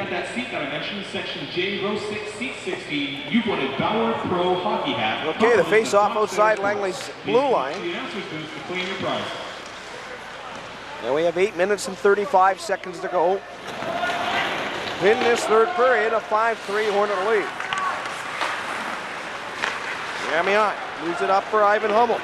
Hummel all by himself. He's got a man that's Gray Eyes breaking. Gray Eyes gets the puck. It bounces off his stick, and the save made by King, an easy one. Quickly up before is Cron. And the puck goes right into the glove of Jason Stone, and he goes down and holds onto it. Terry, the problem with that play that was going over as Gray Eyes was breaking into the zone is that the puck was passed behind him, and he had to slow down. He had a good burst of speed going, but he had to actually slow himself down and reach behind him to try and pick the pass up. And because of that, he was off position. He was turned around 180 degrees, and he couldn't get a good shot away. If the guys are going to make the passes, they've got to make the passes. They've got to pass them out front and go tape to tape, because that's what some of these people are watching for. They want the action. They want to tape to tape, and they want the shots to get through on net. Off the face-off, the loose puck is gobbled up again by Stone. And another face-off coming up with 8:09 left in this third period. One thing I noticed about the Langley team, Terry, the Langley Hornets right now, is they're allowing this young man, Jason Stone, to see every shot that's being directed at him. The defensemen aren't playing too tight in front to the point that they're screening him, because that's a goaltender's worst nightmare. 17-year-old Jason Stone getting the start tonight, looking for win number 11. The Hornets looking for win number 20 in their last 23 hockey games. Pretty impressive record. And the Vipers are no shy customer of impressive records. Remember last year, Steve, they went 22 games in a row without losing one before the Quesnel Millionaires and the Prince George Spruce Kings beat them back-to-back games. Yeah, I was talking to a couple of individuals between periods who will name nameless. They were still talking and asking about the situation with Darcy Rhoda over in Burnaby, and a couple of the individuals I spoke to. All right, let's touch on this now. A couple of people I spoke to said that they felt that Burnaby basically hired Darcy just because they wanted to use his name to get the team off on the right step, and that they fully disapprove of the fact that Burnaby let him go. Well, Darcy Rhoda, I've talked to him once already today, and he's made mention that they had major philosophical differences with the ownership, and that situation has prompted his dismissal from the Bulldogs. And for a coach who's had his team 13 wins, 4 losses, and 4 ties, or overtime losses in their last 21 hockey games, that's a pretty impressive record for a second-year team. And for a guy that started out with a blank piece of paper last year in May and was able to hire a coaching staff, hire a scouting staff, develop a player product, and get themselves into the playoffs. I don't understand the firing. But for some reason, the ownership in Burnaby is elected to get rid of Darcy as we have an offside pass. I was waiting for that delayed offside call there for the 2 lines, as coaches call it. Yeah, I fully agree with you, Terry, while we're waiting for the face-off back here, as we look at Barry Wolf the assistant coach with the Langley Hornets. Of course, he's been in the BC Hockey League, formerly the bench boss with Quesnel, up actually about 75 miles south of Prince George. Yeah, a lot of people question the fact of, why did they let him go? My biggest feeling is I question the timing. If they weren't happy and they, rather than let him go now, hold off till the end of the season, ride the storm out and see how it goes, and then discuss it in the off season. Don't do it this time of the year. I think it was just a totally classless move on the Burnaby Bulldogs organization. I think they have an excellent candidate to step up into the position with Sean Crowther. He'll fill the shoes of Darcy, no problem. They're going to be big shoes to fill. Darcy Rodas did a masterful job in the Bulldogs dressing room and organizing that squad in a little less than 18 months. Well, Sean Crowther, the assistant coach, now he's the head coach, and of course his dad's the coach out in Maple Ridge with the Flames. Which is the affiliate team. Yeah, the Ridge Meadow Flames. So it'll be interesting to see as to whether Ridge Meadows brings somebody up and they play on there. Okay, another situation in the Lower Mainland now. I talked earlier on from the outset, and I was talking to Charlie Hodge about it. Ron Toigo and company, of course, Gordie Howe, Pat Quinn, and Milan Illich, I believe it is, the third one. They've been approved to a Western Hockey League franchise. I was talking to, who was it, Jerome McGinley last night, as we look at Coach Rick Lance out there and some of the youngsters about this. Jerome McGinley played with the Kamloops Blazers, and Jerome says that he wishes Vancouver all the best because it was some of the best years of his life when he played in Kamloops, especially in the Western League. Okay, back to this game, a 5-3 Hornet lead. We have 6 minutes, 35 seconds to go. And a play-by-play announcer that is very quickly losing his voice, if he hasn't so already. And Bosco after a loose puck. That's okay, we got a youngster beside you that's willing to take over. BJ Gostad couldn't pick it up. Grabbed by Fernick, and brought back inside Langley territory. Neil Clark back after it, chips it out into the neutral zone. Fernick throws it back inside the Hornets end. Wade Winkler after it. Here's Langley back with 4 defenders deep. There's no way they're going to give up any opportunities for the Vipers. At home here in a 5-3 lead with just under 6 minutes to go here with 5:55. And we have a play stoppage. Well, they're making it so it's a little bit interesting for Vernon to come down because, as you were mentioning, Terry, they've got 4 defenders deep. Instead of going a 3-2 format right now, they're normally playing, for the last little while, they've been playing a 1-4 situation or a 2-3 situation, meaning 3D or 4D back, because they're trying to keep it close, give Mr. Stone an awful lot of support back in his own end zone. Off the face-off. Looked like it worked out for Gilchrist and the Vipers, but somebody moved, and they'll do it again. 5:55 left in this period. I was going to tell you earlier on, I forgot, I just remembered it right now. I talked about young Kelly Sutherland and the 4 referees. I hear that he's going to be up in the National League next year, especially going the 2-referee system for the entire season. They'll be hiring a few, that's for sure. Well, they are. He's not the only one I've heard they're looking at either around here.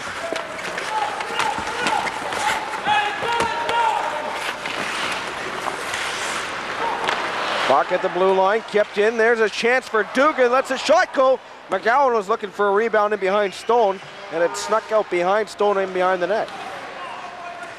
Good close up there as you see Scott Kahn pinched away by Sam Miller of the Hornets. And Langley cleared out into the neutral zone. Dugan trying to hit a man. Drew Bailey fires it back inside. And there's no Langley forecheckers in after that puck, Steve. Surprise, surprise. Neutral zone is being squeezed tight. Puck kept in by Davison. In the left corner, Scott Cron after it. Michael Kosh to check him. And Kosh with the puck at his feet. And now Dugan comes in, or check that Davison. Davison throws his weight around a bit. Nobody's going to take a foolish penalty at this point. No, not their stage of the game, Terry. They've just got to basically back off, and if they're going to do anything, get aggressive on the forecheck. Don't get aggressive in the physical department, because that's going to cost you. Coach Rick Lance, he's going over. He's saying, okay, this is what you're going to do. If they're going to play strong, I want you to stay with your man. Don't let your man get away from it, because we've had situations where the wingers have allowed their men to go wide, cut wide, and then they're feeding back to the high slot area, and that's allowing them to get the open shot. Right in some situations, that's allowed Vernon to get the shot right from the slot area, and young Mr. Stone wisely has come up with the big saves. Stone right off the face-off. Amiot won the draw, and it went back to Stone. He'll hold on to it. You watch Mr. Stone. Every chance he can, he will get this puck and hold on to it, try and kill some valuable seconds. This is the time that he doesn't want to have a bad turnover, because the goaltenders, they have to be adaptable to the point that they've got to read the play and read the play extremely well to the point that they don't give up the puck to the opposition. Clore face off against Amiot. He wins the draw, gets it back for Olsen. Olsen joined by Smith. Olsen now moves up on the play, goes in behind. Hummel takes him out. Pierce misses his man. Olsen still by himself. Clore to help out. As well, number 13 is Chris Vale. They can't get the puck, but the Hornets do and clear it out. Now on the right, here's Clore. With some speed, stops, and Matt Greyeyes comes up with a loose puck. Vale, as Greyeyes is hammered to the floor by Vale. And that floor is cold and hard. Ivan Hummel with Amiot breaking for the net. Hummel holds on to it. Oh, and they tried to thread the needle at the last second and didn't go in to where he wanted it. Amiot busts for the front of the net. Loose puck is there for Kosh. Kosh fires it back inside Vernon territory. 3 minutes, 55 seconds to go in this third period. 5-3 the score. And Langley squeezing that neutral zone tight. There's not much room out there. Oh, there's no give. They've shut it down. It used to be inches, now it's centimeters, Terry. They closed the door on it. Now here's number 22 is Kelly. Puck movement, hard check thrown. That was on Fulk. Now back after it is Angus Kelly in behind his own net. He'll set things up. 3 minutes, 30 seconds to go in this third. Off the boards into the neutral zone again and fired back inside Viper territory. King leaves it there for the defender. That's Olsen. And he puts it back into the center ice area. And finally it gives open for some space there for Gostad. Shoot, glove save there by Stone. And he keeps it out. And a great glove save and a good effort there by B.J. Gostad. Oh, Stone could see that all the way. That's what we mentioned earlier on, that Langley Hornets are allowing young Mr. Stone to see the puck when it's coming at him. And if he can see it, he'll stop it. Watch this, the wrist shot. You notice the one thing I've been very impressed with about Troy Mick's team is the fact that there's not an awful lot of these big infamous slap shots where they wind it up and they want to put their stick up to the rafters like a lot of the young kids do now. They're taking quick snap wrist shots and they're getting them very, very accurate on the goal. It's almost like they've been watching this accuracy contest that the National League's been putting out the last little while. Big face-off inside Langley territory. They're able to clear the puck to the blue line. Not kept in with the late offside. They'll have to tag up. Nice pass for Bosco on the right. He's got some room. Bosco scores! Oh! Well, Terry, we talked about mistakes being costly, and that one was. The mistake that cost Vernon on that one was that when the puck went back to the blue line, it was kicked ahead, and they had a turnover just prior to all this starting. Look at this, Bosco, quick release. Goaltender King went down, didn't stop it. But again, it was getting back to the fact that the key for this one that was instead of Vernon getting control of it at the blue line, they just kicked it in with his skate and created a turnover and give the puck back to Langley. That type of stuff you don't want to do. So a 6-3 lead now for Langley with 2:50 to go. Kelly Bosco, his 6th of the season. Assist to number 18, Justin Akins. And number 5, Wade Winkler. Time of the goal, well, I'm watching Troy 17:06. Mick on the bench down here. He is not pleased with his team tonight at all. He says that, just watching him and trying to do a little bit of lip reading out there, he's just shaking his head at some of the guys. He's saying, what are you doing? Some of them he's giving credit to, but he's not pleased with all his troops. Akins 2 goals and 2 assists so far in a 6-3 lead in favor of Langley. We got a puck that goes the length of the ice. Backcourt is Darryl Pierce. Hard check on Pierce, thrown there by Priestley. Puck kept into the blue line by Kelly. As the Vipers finally get a shot. Stone turns that aside. Morelli behind the net. Puck picked off by Winkler. Moves it up, Grabowski makes a move to the inside, went outside and got squeezed. Able to get the puck in deep, here's Priestley. He'll bring it out, 2 minutes, 10 seconds to go in the period. The third and final one, unless the Vipers can tie it with 3 quick ones, they trail 6-3. Stone leaves it behind the net, looking for victory number 11. That one goes weirdly off the boards. And he holds on to it, and we'll have a play stoppage and a face-off coming up to his left. Well, the key for this one, Terry, you were talking about Aikens. I believe it was Aikens that scored the 4th goal for Langley. The go-ahead goal right now, putting him ahead for a 4-3.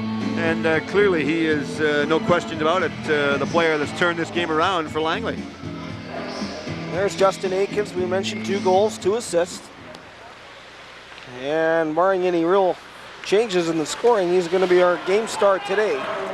Justin Aikens having a whale of a game defensively too. Darryl Pierce could be right up there for the Hornets. He's a solid defenseman today. Hard to get by once he's got that puck. Michael Kosh fires it around the boards. Drew Bailey can't clear it out. Now in front for Davison. Nice pass for Cron. Glove save again by Stone as he's stolen away by Scott Cron.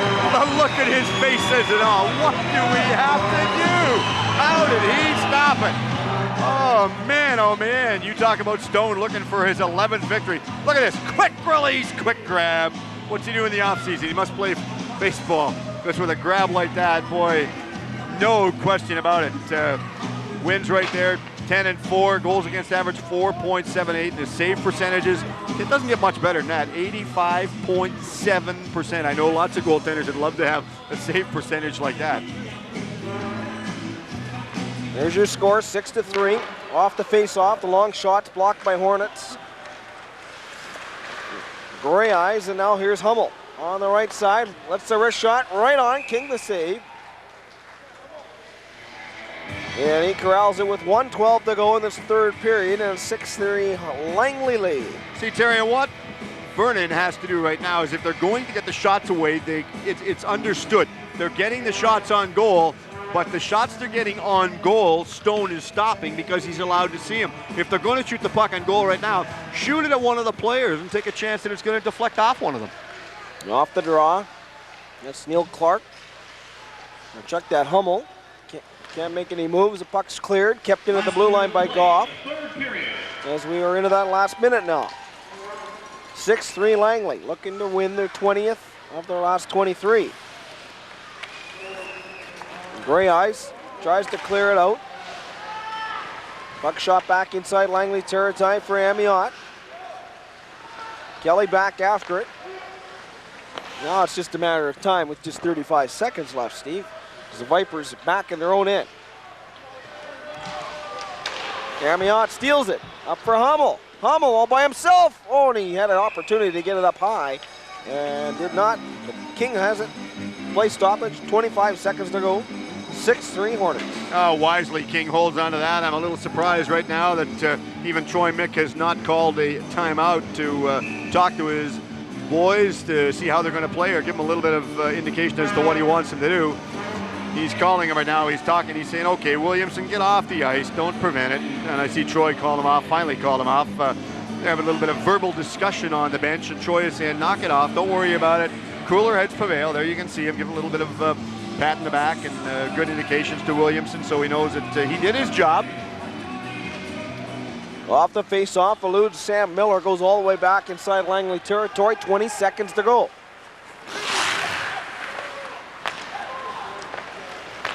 Langley quickly bring it out. Kelly Bosco scored the 6th goal with his 6th of the season.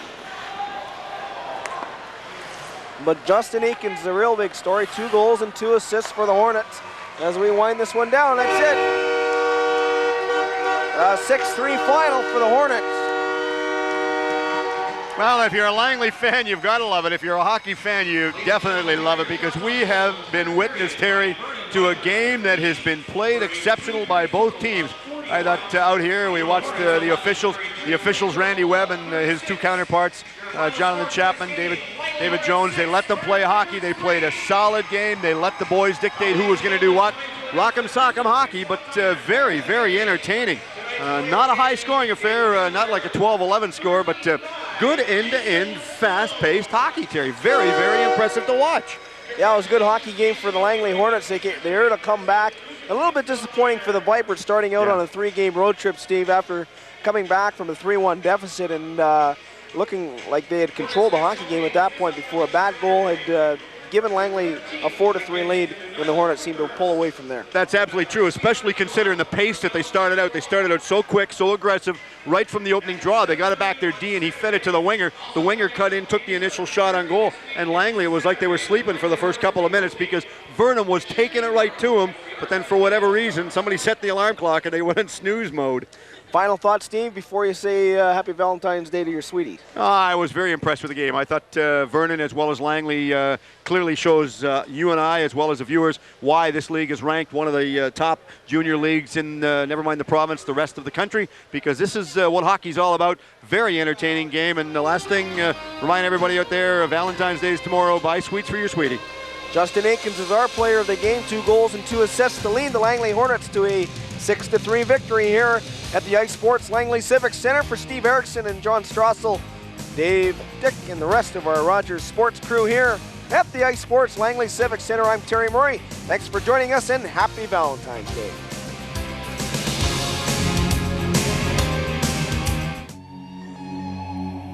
Hair services provided by Amadeus Hair Design. If your hair is not becoming to you, you should be coming to us. Amadeus Hair Design, located at 20410 Fraser Highway, Langley.